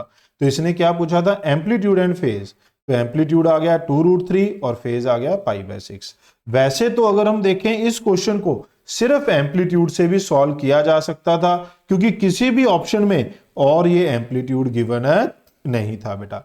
बट बात यह है कि हम यहां पर चीजों को सीख रहे हैं, पेपर में अटेम्प्ट कर रहे होते तो सीधा एम्पलीट्यूड से भी हमारा काम चल जाता बेटा।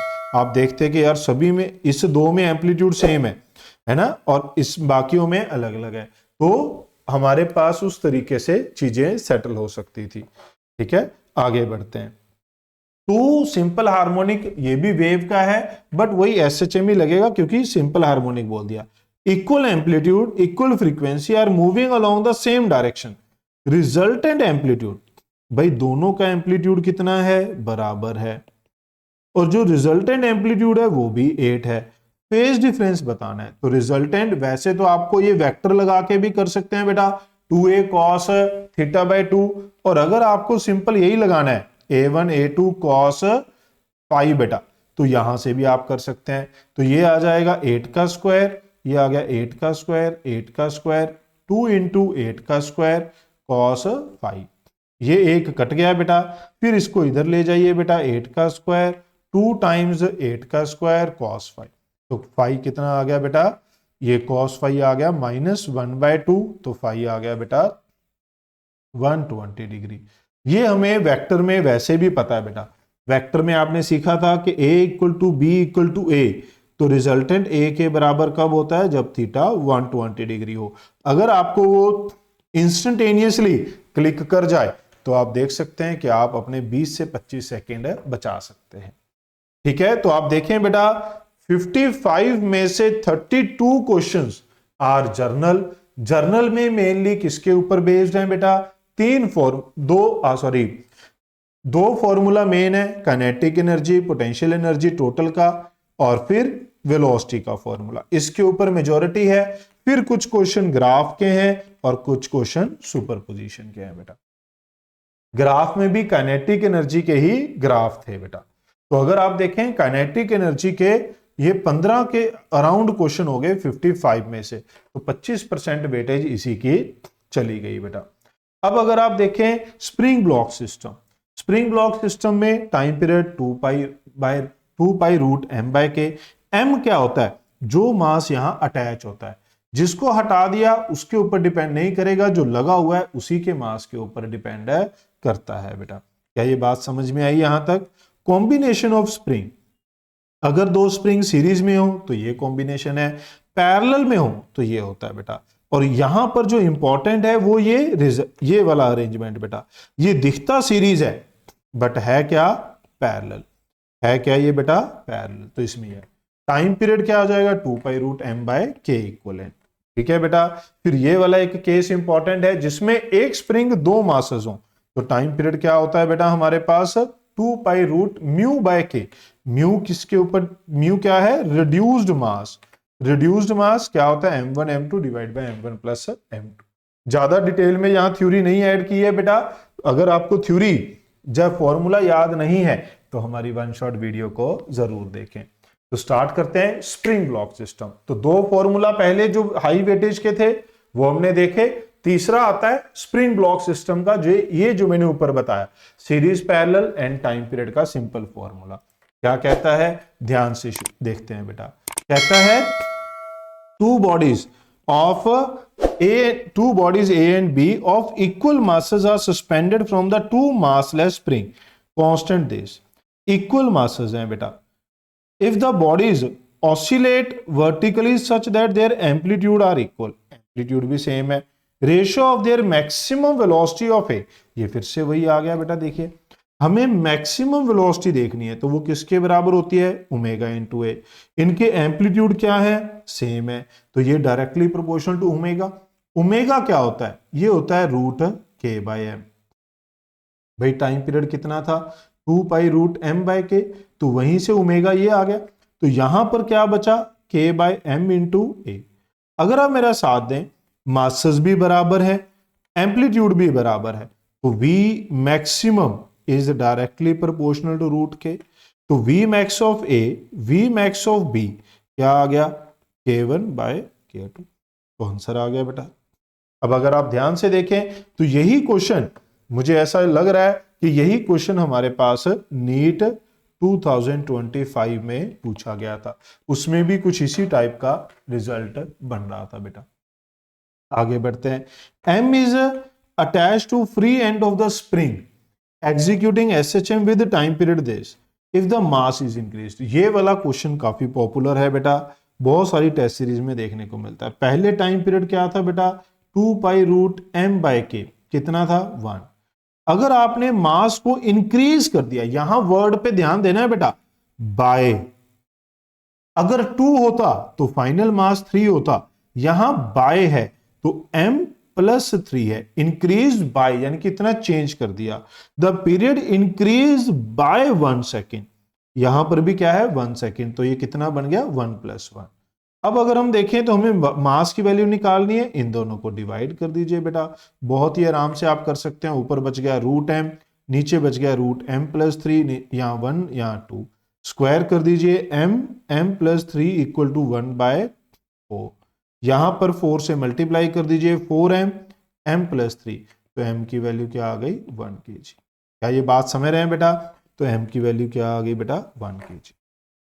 आगे बढ़ते हैं, नेक्स्ट हमारे पास क्या है बेटा, for a simple harmonic motion in a spring mass spring system shown, surface is frictionless, when the mass of the block is 1 kg, angular frequency is ω1, when the mass of the block is 2 kg, angular frequency, ये फिर से वही आ गया बेटा, angular frequency किस पे depend करती है, k/m, तो ω1/ω2 किसके बराबर आएगा बेटा, m2/m1, जब मास 2 है जब मास 1 है तो कितना आ गया √2।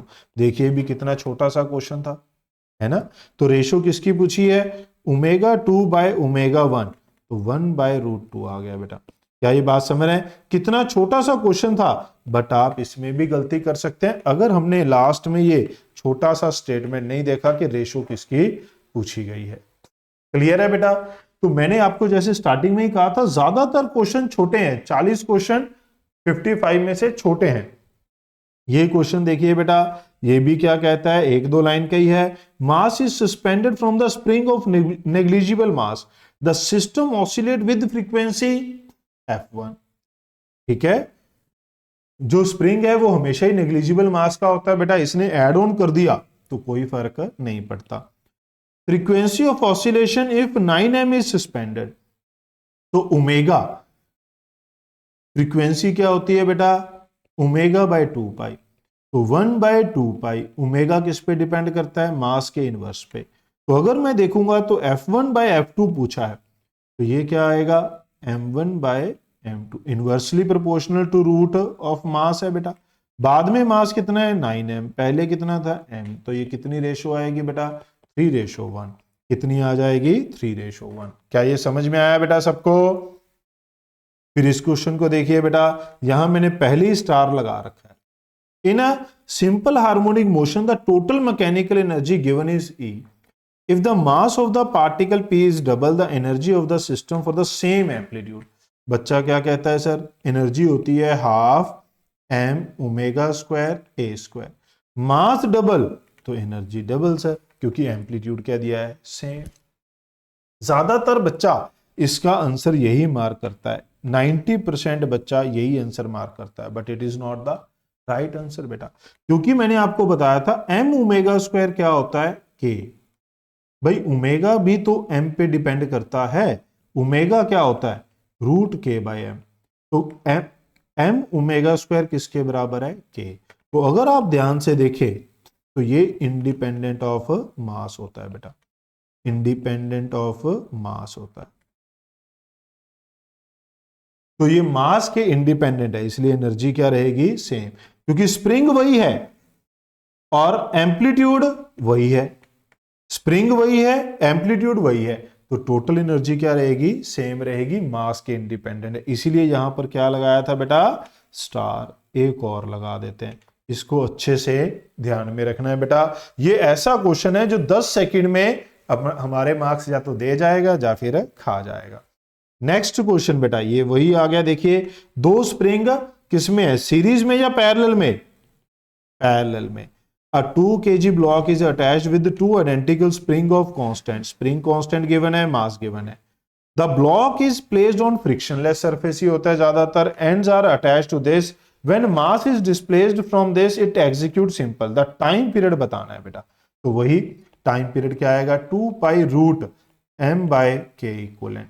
ये दोनों किस में है बेटा, पैरेलल में है, तो मास कितना है 2, k इक्वलेंट क्या आएगा k1 + k2 आएगा बेटा, वो कितना हो जाएगा 40, कितना हो गया 40।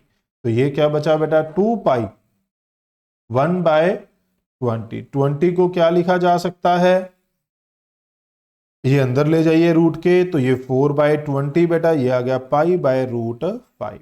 तो इसके साथ कंपेयर करिए, π/√x बेटा, तो x की वैल्यू कितनी आ गई 5 आ गई। क्लियर है, क्या ये बात समझ में आई बेटा? नेक्स्ट क्या कहता है, अभी स्प्रिंग के क्वेश्चन खत्म नहीं हुए, ये तीसरा हमारे पास इंपॉर्टेंट रिलेशन है, फॉर्मूला है जिसके ऊपर आपको क्वेश्चन मिलते हैं और वो भी बहुत आसान आसान। ये दोनों किसमें है, पैरेलल में, तो क्या हो जाएगा k + k 2k बेटा। फिर ये दोनों किसमें हो गए, सीरीज में, तो अब सीरीज का 1/ks क्या हो जाएगा 1/2k + 1/k, 2k एलसीएम ले लो बेटा, 1 + 2, तो ks किसके बराबर आ गया 2/3k। फिर ये ks इसके साथ किसमें है, पैरेलल में, तो इक्विवेलेंट कितना आ गया k + ks, तो कितना आ जाएगा बेटा 2/3k, तो ये आ गया 5/3k। क्या ये बात समझ में आई? तो टाइम पीरियड क्या होगा 2π√m/k, इक्विवेलेंट कितना है 5k/3, तो ये 3 ऊपर चला जाएगा बेटा, तो 3m/5k। तो यहां पर कंपेयर करिए तो अल्फा की वैल्यू क्या आ गई 3 आ गई। समझे बेटा? यहां पर गड़बड़ हो गई, देखिए 3 नहीं है बेटा, यहां पर गड़बड़ हो गई। क्या गड़बड़ हो गई, यहां पर पाई है बाहर, तो यहां क्या है 2 पाई। पूरा सॉल्व करने के बाद भी आपके मार्क्स खा जाएंगे ये जे एनटीए वाले, समझ रहे हो? तो हमारा आंसर क्या आएगा बच्चों, यहां पर 12 आएगा। क्या आंसर आएगा बेटा 12 आएगा। क्या ये बात समझ रहे हैं? पूरा क्वेश्चन सही करने के बाद भी आंसर खा जाएंगे अगर आपने ये कंपेयर यहां पर ध्यान से नहीं किया। हमें क्या कंपेयर करना था, अल्फा m/5 के। समझ रहे हैं? इन चीजों का बच्चों को ज्यादा दुख होता है, इसको वो बोलते हैं सर सिली मिस्टेक हो गई। सिली मिस्टेक नहीं है बेटा, ये आपको ये चीजें कब इंप्रूव होती हैं, जब आप ग्रुप्स में क्वेश्चंस प्रैक्टिस करते हैं। जब आप ग्रुप में बेटा पूरा ग्रुप में क्वेश्चन प्रैक्टिस करते हैं कि 20-20 25-25 क्वेश्चन 20-20 25 मिनट में करने हैं, फिर आंसर की देखनी है, तब आपको ऐसी गलतियां पता चलती हैं। जितनी ज्यादा प्रैक्टिस करोगे उसमें जो गलतियां आएंगी दिमाग उसको रीड कर लेगा, फिर आदत डेवलप हो जाएगी। हमारी आदत छूटी हुई है क्योंकि ज्यादातर क्वेश्चन करते ही नहीं, सिर्फ डाउट देते हैं, है ना। अब हम सॉल्व करने लगे हैं क्योंकि यहां पर यूट्यूब पे डालने थे बेटा। Rectangular block is attached to a horizontal spring executing SHM, amplitude time period दे दिया, मैक्सिमम फोर्स, मैक्सिमम फोर्स मतलब बेटा m into a maximum. A maximum कितना होता है बेटा ω²। ए मास कितना है 5, ओमेगा कितना है, ओमेगा होता है 2π/t, टी कितना दिया है बेटा 3.14, ये कट गया तो क्या बच गया 2, तो ये 2 का स्क्वायर। एम्पलीट्यूड कितना दिया है बेटा 1 मीटर, तो ये कितना आ गया 20 न्यूटन। कितना आ जाएगा 20 न्यूटन। समझ आई बेटा बात? फिर ये क्वेश्चन फिर से आ गया, देखिए क्या कहता है, in the figure mass is this placed on this two spring constant, if the block is this then the number of complete oscillation it will take. तो टाइम पीरियड क्या हो गया बेटा 2π√m कितना है 0.49, ये ग्राम है बेटा, केजी में कन्वर्ट करेंगे तो 0.49 केजी। के कितना है 2 + 2 पैरेलल में है तो 4 हो गया, तो 2π, ये क्या बाहर आ जाएगा बेटा, इधर से 2 बाहर आ जाए, ऊपर से क्या बाहर आ जाएगा 0.7, ये कट गया बेटा, ये 22/7 0.7 पाई की फॉर्म में ही रख लेते हैं बेटा, तो ये हमारे पास कितना बच गया 0.7 पाई। अब ये है 1 ऑसिलेशन के लिए, और 1 ऑसिलेशन बेटा हमसे पूछा है कि टोटल टाइम इतना है, तो कितनी ऑसिलेशन होंगी बेटा, number of oscillation, total time divide by time for 1 oscillation. Total time ये है 1 ऑसिलेशन के लिए, ये है 140/7, ये भी कितना आ गया बेटा 20 आ गया। क्या ये बात समझ में आई बेटा सबको? टाइम पीरियड निकाला, फिर total number of oscillation, total time divide by time for 1 oscillation बेटा। ये क्वेश्चन है जो मैं आपको कह रहा था कि थोड़ा सा टफ बच्चे एक्सपीरियंस करते हैं, काफी सारे बच्चे डाउट लेने आते हैं। ठीक है बेटा, अगर आप देखें तो ये किसके साथ कनेक्ट होता है बेटा, लॉज ऑफ मोशन के साथ कनेक्ट होता है, ब्लॉक ऑन ब्लॉक प्रॉब्लम। अगर आपको लगता है कि आपको ये नहीं आ रहा तो पहले ब्लॉक ऑन ब्लॉक प्रॉब्लम एक बार जरूर देख लें। उसके जो 2 स्टैंडर्ड केस हैं उनमें से एक स्टैंडर्ड केस है कि नीचे स्मूथ है, ये रफ है और हम नीचे वाले ब्लॉक पे फोर्स लगा रहे हैं, उसको यूज करेंगे तो हमारे पास ये बन जाएगा बेटा। ध्यान देंगे, एम एंड एम दिया गया है, placed on a frictionless table है, मासलेस स्प्रिंग है, attach to the lower block है, system is slightly displaced and released. The time period of oscillation, time period किसके बराबर होता है 2 पाई रूट, क्योंकि अब ये दोनों ही मास इसके साथ ऐसे ऑसिलेट कर रहे हैं तो मैंने यहां पर क्या कहा था, ये होता है मास अटैच्ड बेटा, तो ये हमारे पास करेक्ट हो जाएगा, ये पूरा ही मास इसके साथ ऑसिलेट कर रहा है। Acceleration of the block is a, displacement of the block from x अगर मेन पोजिशन है तो ए क्या होता है बेटा, ओमेगा स्क्वायर एक्स होता है बेटा, ओमेगा स्क्वायर एक्स होता है। तो यहां पर ओमेगा स्क्वायर किसके बराबर आएगा, तो ये बनेगा k by m plus m into x. अब यहां पर इस क्वेश्चन को गलत, इस पार्ट को गलत भी कहा जाता है, कहा जा सकता है और सही भी। इसके अकॉर्डिंग यहां पर क्या आना चाहिए था, माइनस आना चाहिए था। एक्सेलरेशन क्या होता है बेटा, माइनस होता है, तो इसको हम डाउटफुल रख लेते हैं। अगर कोई ऐसी ऑप्शन होगी तो ये प्लस यस भी हो सकता है और नो भी, क्योंकि यहां पर क्या आना चाहिए था, माइनस होता है। ये यहां पर क्या होता है बेटा, माइनस होता है। मैग्नीट्यूड, अब ये मैग्नीट्यूड लिखा हुआ ना, मैग्नीट्यूड आना चाहिए। Frictional force on the upper block, upper block को अगर आप देखें बेटा तो ये किसकी वजह से एक्सेलरेट होगा, ये किसकी वजह से एक्सेलरेट होगा, फ्रिक्शन। तो फ्रिक्शन कितनी लगेगी, स्टैटिक फ्रिक्शन किसके बराबर होती है, एम ए के, तो ये किसके बराबर आ जाना था बेटा, m k x divide by m plus m. क्या ये बात समझ में आई, मैंने कहा ना ब्लॉक ऑन ब्लॉक प्रॉब्लम आनी चाहिए। अगर ये दोनों एक साथ ऑसिलेट कर रहे हैं तो ये ए से जा रहा है बेटा, अगर ये दोनों एक साथ ऑसिलेट कर रहे हैं तो यानी कि इसमें जो रिलेटिव मोशन है वो नहीं है। फ्रिक्शन कैसी लगेगी बेटा, स्टैटिक लगेगी। कैसी लगेगी बच्चों, स्टैटिक फ्रिक्शन। वो किसके बराबर होती है, जो फोर्स इसके ऊपर चाहिए इसके मोशन के लिए, एम में। तो यहां पर क्या है, म्यू है, यहां क्या है बेटा, म्यू। तो इस वजह से ये क्या है, गलत। हमें क्या चाहिए था, यहां पर के चाहिए था बेटा। The maximum amplitude of the upper block if it does not slip. अब अगर हम चाहते हैं कि ये स्लिप ना करे तो ये जो फोर्स है, ये जो फोर्स है ये इससे कम होनी चाहिए बेटा, लिमिटिंग फ्रिक्शन से कम होनी चाहिए अगर हम चाहते हैं कि स्लिप ना करे। तो ये कितनी है, M k x M plus M, ये किससे कम होनी चाहिए, लिमिटिंग फ्रिक्शन क्या होगी बेटा, यहां पर ये फ्रिक्शन किसके बराबर होगी, mu into N R. N R होता है जो इसके ऊपर मास है, ऊपर वाला मास बेटा, ऊपर वाला क्या है, एम जी। एम से एम काट देंगे बेटा, हमें क्या चाहिए था, मैक्सिमम एम्पलीट्यूड। तो यहां एक्स की वैल्यू क्या आ गई, x should be less than mu g m plus m divide by k. तो मैं एम्पलीट्यूड क्या आ जाएगा, मैक्सिमम एम्पलीट्यूड बेटा mu g m plus m by k. तो ये करेक्ट हो गया बेटा। मैक्सिमम फ्रिक्शनल फोर्स गलत हो गया, लिमिटिंग फ्रिक्शनल फोर्स कितनी चाहिए, म्यू एम जी। तो हमारे पास श्योर शॉर्ट कौन कौन से सही है, ए सही है, डी ठीक है, सी गलत है। तो ए और डी के साथ एक तो ये ऑप्शन है और कोई है ही नहीं, तो बी को क्या मानना पड़ेगा, करेक्ट। हो सकता है जहां से मैंने उठाया, हो सकता है उन्होंने यहां माइनस मिस कर दिया हो बेटा, तो एक बार जरूर चेक कर लेंगे आपके बुक में, मॉड्यूल में यहां माइनस दिया होना चाहिए। अगर ये माइनस नहीं है तो ये गलत होना चाहिए था बेटा, ठीक है। आपके पास मान लो कंपटीशन में ये क्वेश्चन आ जाए तो अगर एक्सेलरेशन दिया है तो ये माइनस आना चाहिए था। ओके, आगे बढ़ते हैं। फिर ये क्या कहता है, ये वाला वही रिजल्ट आ गया बेटा जो आपको नोट लिखवाया हुआ है क्वेश्चन में।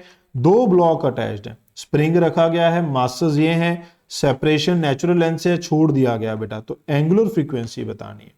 तो टाइम पीरियड क्या बताया था, म्यू बाय के, तो एंगुलर फ्रीक्वेंसी क्या हो गई, रूट के बाय म्यू।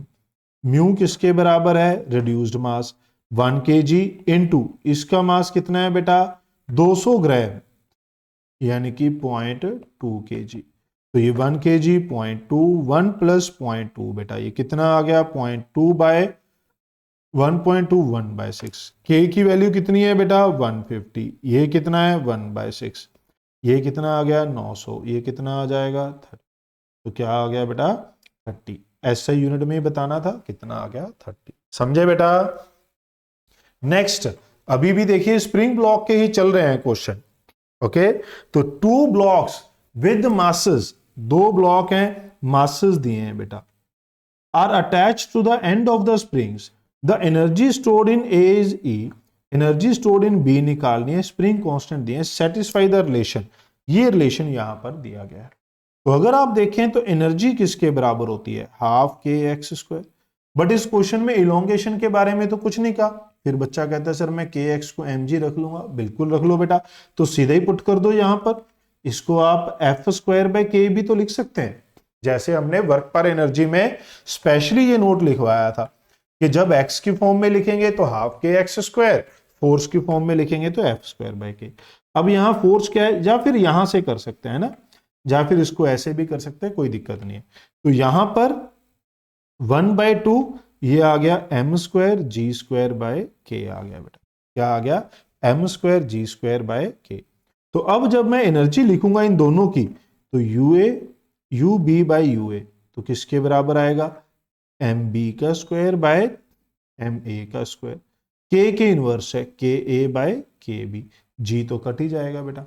एम बी कितना है 200, एम ए कितना है 100, के ए कितना है, यहां से देखिए बेटा, इसको क्या लिख सकते हैं, के ए 3kb/4, इसको लिख सकते हैं 3/4 kb कट गया बेटा।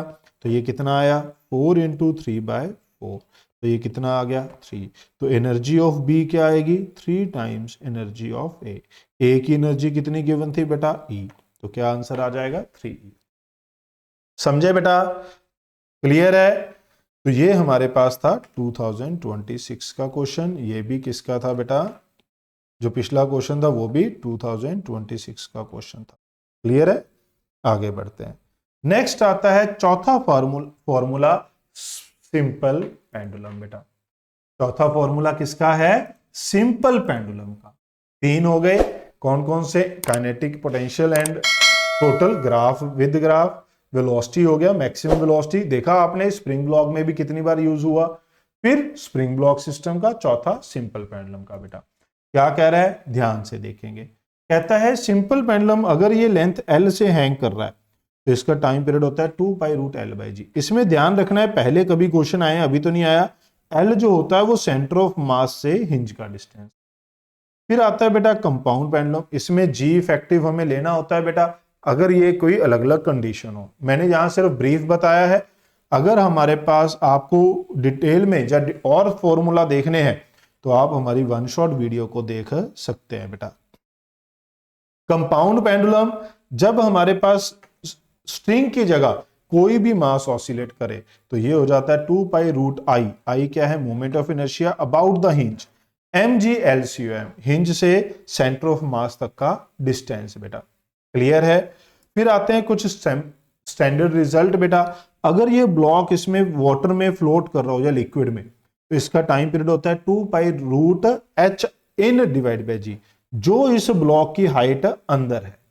ठीक है, H इन किसके बराबर होता है, density of block divide by density of liquid into head. ये कहां से आया बेटा, फ्लूइड मैकेनिक्स बर्नौलिस प्रिंसिपल से, सॉरी आर्किमिडीज प्रिंसिपल से। फिर ये सेकंड केस होता है कि अगर हमारे पास अर्थ है, अर्थ के अंदर अगर टनल कर दें, ये टनल कहीं पे भी बनाई जा सकती है, सेंटर से पास होती हुई या फिर ऐसे।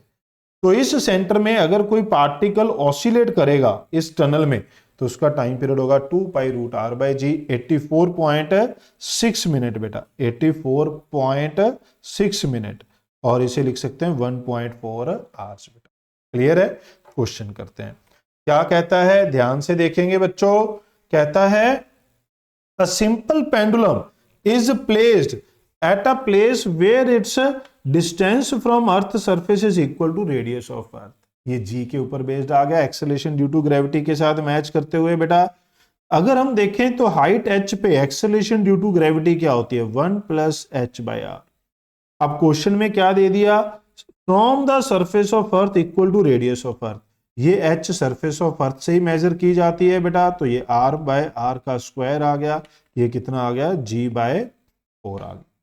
टाइम पीरियड क्या होगा 2π√L बाय जी। एल कितनी है 4, ये कितना आ गया जी बाय 4। तो बेटा 4 बाहर चला गया रूट से, नीचे क्या बच गया रूट जी। इसने दे दिया रूट जी किसके बराबर है पाई के, ये कट जाएगा तो कितना बचा बेटा 8। तो क्या आंसर आ जाएगा 8 आ जाएगा। आगे बढ़ते हैं बेटा, फिर देखिए इसी के ऊपर बेस्ड क्वेश्चन है, ज्यादातर क्वेश्चन इसी के ऊपर है, जी के ऊपर बेस्ड बेटा। A simple pendulum is taken to a planet of mass m radius दे। अगर मैं किसी और प्लेनेट पे चला जाऊं तो मास कितना दिया है बेटा 4 टाइम, रेडियस कितना दिया है बेटा 2 टाइम। तो ये हमारे पास जी का फॉर्मूला होता है। तो ये कितना आ गया अगर आप देखें तो G M E by R ही आ गया का स्क्वायर, तो ये जी ई ही आ गया बेटा, समझे, क्योंकि ये ऊपर 4 था, यहां 2 का स्क्वायर था, कट गया बेटा। तो GP equal to g, the time period remain same, yes, अगर जी सेम है तो टाइम पीरियड भी क्या होगा सेम होगा बेटा। Mass of the pendulum remain unchange at earth, yes, ये भी करेक्ट है। बट क्या ये इसकी एक्सप्लेनेशन है? नो। क्यों? क्योंकि मास के ऊपर तो टाइम पीरियड डिपेंड ही नहीं करता, time period depends on g. तो यहां आना चाहिए था acceleration due to gravity is same. तो क्या हो जाएगा both are correct but not the right explanation बेटा। नेक्स्ट भी इसी के ऊपर बेस्ड है बच्चों, क्या कह रहा है, time period of simple pendulum is longer at top of mountain than that of base. Mountain के टॉप में जाएंगे तो विद हाइट जी डिक्रीज करेगा, अगर जी डिक्रीज करेगा तो टाइम पीरियड इंक्रीज करेगा। तो इसने कहा टाइम पीरियड इज लॉन्गर, तो ये करेक्ट हो गया। Time period of simple pendulum decreases with increase value of g, ये भी सही हो गया बेटा, अगर जी बढ़ाएंगे तो ये कम होगा एंड वाइस वर्सा, और अगर जी को कम करेंगे तो बढ़ेगा। तो ये भी इसकी करेक्ट एक्सप्लेनेशन हो गई बेटा। तो ये हमारे पास क्या हो जाएगा करेक्ट एक्सप्लेनेशन, तो यानी कि फर्स्ट ऑप्शन हो जाएगा बेटा। नेक्स्ट देखिए ग्राफ आ गया बेटा, इसके ऊपर क्या कह रहा है, कहता है correct length versus square of time बेटा, स्क्वायर ऑफ टाइम आना था ये ऐसे ग्राफ। तो T is proportional to root L, तो T square is proportional to L बेटा। तो ग्राफ क्या आ जाएगा ये वाला स्ट्रेट लाइन बेटा, क्योंकि ये हमारे पास वाई एक्सिस पे है और ये एक्स पे, और इसकी वेरिएशन आई 2026 में। 2026 में ये सेम ग्राफ है बट पूछा अलग तरीके से गया, ये 23 में था बेटा, 26 में फिर से पूछ लिया गया T square is proportional to L, but यहां वाई एक्सिस पे क्या है, जैसे मैंने आपको वर्क पर एनर्जी चैप्टर में बताया था बेटा कि काइनेटिक रूट ऑफ के वर्सेस पी, और इसको हमने कन्वर्ट किया था 1/p में, तो यहां पर ये किस में आएगा 1/t²। बेटा हमें क्या चाहिए था 1/t², तो अब ये मेरे पास y एक्सिस पे है, तो 1/y is proportional to x। तो ये ग्राफ कैसा होता है बेटा हाइपरबोला होता है, समझ रहे हैं। ग्राफ उन्हीं के बीच में पूछा t² वर्सेस l में, बट एक में स्ट्रेट लाइन क्योंकि डायरेक्ट है, और एक में हाइपरबोला क्योंकि इनवर्स का ग्राफ पूछ लिया गया है बेटा। तो इस चीज से ध्यान रखना है, वर्क पर एनर्जी में भी मैंने आपको ये वन शॉट में भी ये बताया था कि इस टाइप से भी ग्राफ पूछे जाते हैं बेटा। क्लियर है, ये क्वेश्चन बढ़िया है, काफी बच्चे इसमें दिक्कत फील करते हैं। क्यों? क्योंकि वो एंगुलर मोशन, जो ये एंगुलर एसएचएम होता है, इसमें एंगुलर फ्रीक्वेंसी एंगुलर वेलोसिटी को अलग अलग नहीं कर पाते और वो फंस जाते हैं। तो ध्यान देंगे बेटा, इसमें क्या कह रहे हैं, सिंपल पेंडुलम L1 L2 इनका एंगुलर डिस्प्लेसमेंट दे दिया बेटा from their mean position, if the angular acceleration are same the expression. भाई एंगुलर एक्सेलरेशन सेम है, एंगुलर एक्सेलरेशन क्या होगा, एंगुलर फ्रीक्वेंसी का स्क्वायर इनटू एंगुलर डिस्प्लेसमेंट, ये हमारे पास क्या हो जाएगा सेम हो जाएगा। एंगुलर एक्सेलरेशन क्या है सेम है, तो इसका मतलब एक्सेलरेशन क्या होता है बेटा, अगर आप एसएचएम की बात कर रहे हैं तो एसएचएम में हमने ये देखा था कि एक इसके बराबर होता है ओमेगा स्क्वायर एक्स के, तो यहां पर ओमेगा स्क्वायर क्या है एंगुलर फ्रीक्वेंसी, एक्स क्या है डिस्प्लेसमेंट। अब एंगुलर फ्रीक्वेंसी पेंडुलम की क्या होती है, ये होती है रूट जी बाय एल होती है बेटा, तो यहां पर ये क्या आएगा रूट जी बाय एल का स्क्वायर, और डिस्प्लेसमेंट कितना है थीटा, ये सेम होगा बेटा। तो इसका मतलब g थीटा बाय l ये क्या होगा, सेम होगा। अगर ये सेम है तो इसका मतलब theta 1 bye L1 theta 2 bye L2, तो ये क्या आ गया, L2 थीटा 1 L1 थीटा 2 ये बराबर होंगे बेटा। तो क्या बन जाएगा, fourth option will be the right answer. समझे बेटा? तो इस चीज को समझना है कि जैसे लीनियर में होता है वैसे ही हम किस में लिख सकते हैं, एंगुलर एसएचएन। क्लियर है? आगे बढ़ेंगे बेटा। नेक्स्ट क्वेश्चन हमें क्या कह रहा है, कहता है a simple pendulum with length this, bob of mass this, executing SHM with amplitude this, the maximum tension in the string is found to be. ये भी बढ़िया क्वेश्चन है। ऐसे क्वेश्चन के लिए ही बच्चे जो नीट एस्पिरेंट है वो जेई मेन पीवाईक्यू करते हैं कि अगर ये ऐसे क्वेश्चन उन्होंने सीख लिए तो नीट में चांस है कि वो बहुत अच्छा करेंगे। अगर ऐसा क्वेश्चन नीट में आ गया तो ये रैंक को किधर भी शिफ्ट कर सकता है। ज्यादातर बच्चे इसमें डाउट फील करते हैं। आप वीडियो को पॉज करके इसे ट्राई कर सकते हैं बेटा। उम्मीद करता हूं आपने ट्राई किया होगा। मुझे कमेंट करके जरूर बताइएगा क्या ये 51 नंबर क्वेश्चन आपका सही किया था, क्या आपको पता चला था इसमें क्या करना है। तो ध्यान से देखिए, एक सिंपल पेंडुलम है, मैक्सिमम टेंशन पूछी है बेटा।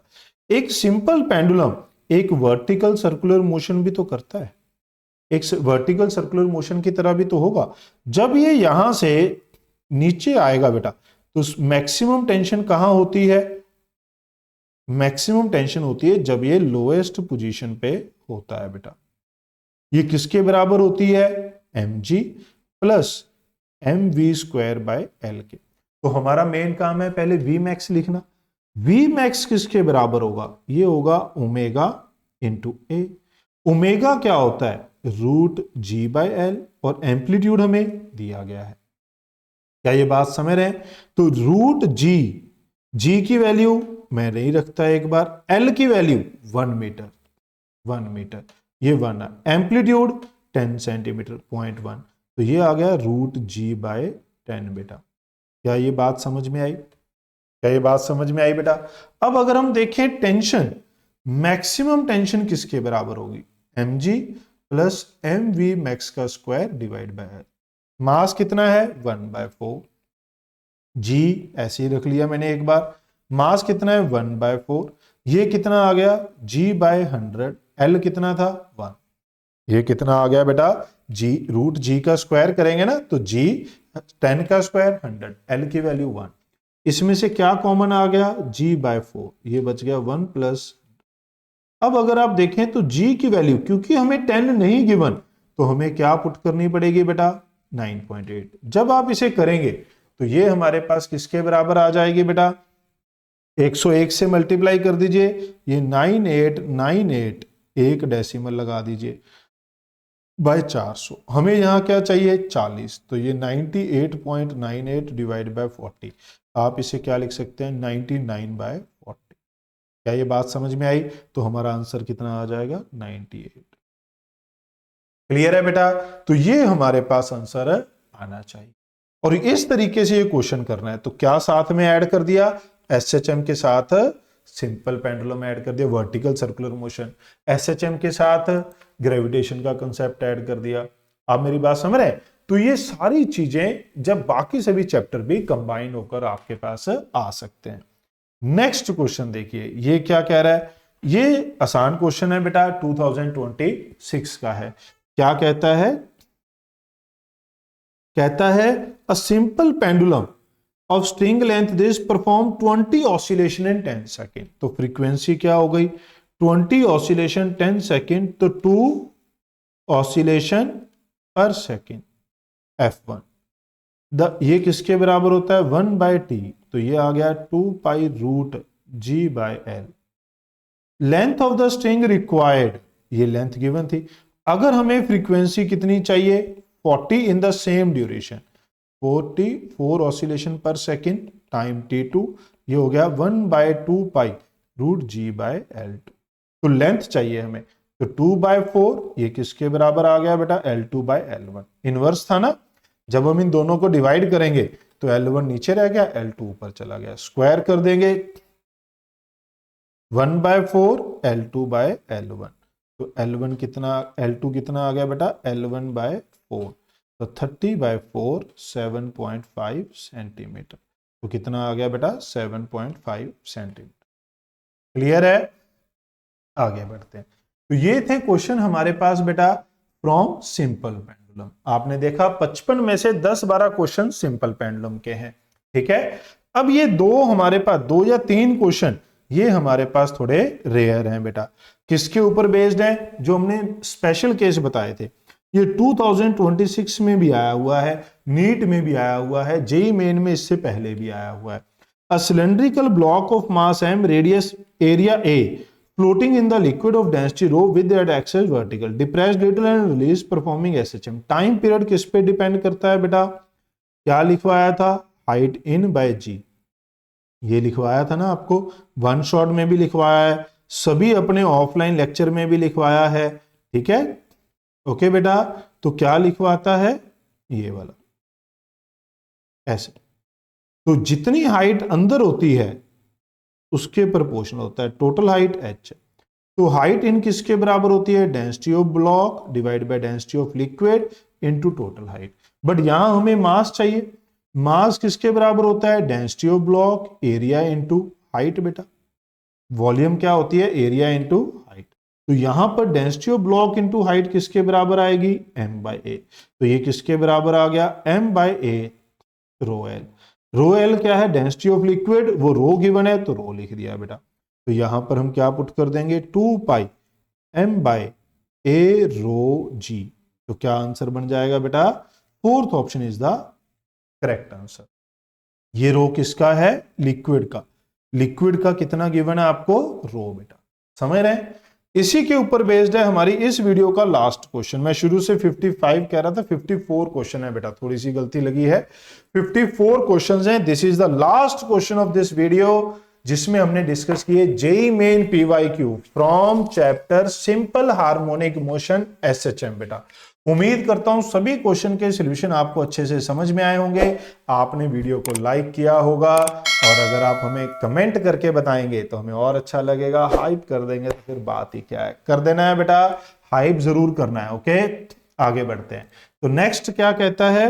अ light hollow cube of length this mass this floating in water pushed down and released to execute simple the time period of oscillation where value of time period बताना है। तो ये पिछला question ही हो गया बेटा। हमें क्या गिवन है? मास गिवन है। तो मैं यहां क्या लगा दूंगा? मास ए रो जी। 2 पाई मास कितना गिवन है? 10 ग्राम। तो 10 इंटू 10⁻⁻3। एरिया, एरिया कितना हो जाएगा बेटा? L square. ये हो गया 10 इंटू 10⁻2 का स्क्वायर। ये आ गया 10⁻2। डेंसिटी, डेंसिटी कितनी है? 10⁻3। जी कितना है? 10। अगर आप ध्यान से देखें तो ये 10⁻2 बचा, ये कट गया बेटा। तो नीचे क्या बचा? 2 पाई रूट 10⁻4 बाहर आ जाएगा तो 10⁻2। तो ये क्या आ गया? 2y into 10⁻2। कंपेयर करिए, क्या दिया आपको? y पाई 10⁻2। तो y की वैल्यू कितनी आ गई बेटा? 2 आ गई। क्लियर है बच्चों? तो ये थे हमारे पास, अरे मेरी फिर फोटो बीच में आ गई। ये थे हमारे पास बेटा SHM सिंपल हार्मोनिक मोशन के JEE Main PYQ from 2023, 4, 5 and 6 Jan attempt. मैं उम्मीद करता हूं कि सभी क्वेश्चन के सॉल्यूशन आपको समझ आए होंगे। जल्द मिलेंगे नेक्स्ट वीडियो में। Thanks for watching. Remember to like, comment, share and hi. Thank you बच्चों।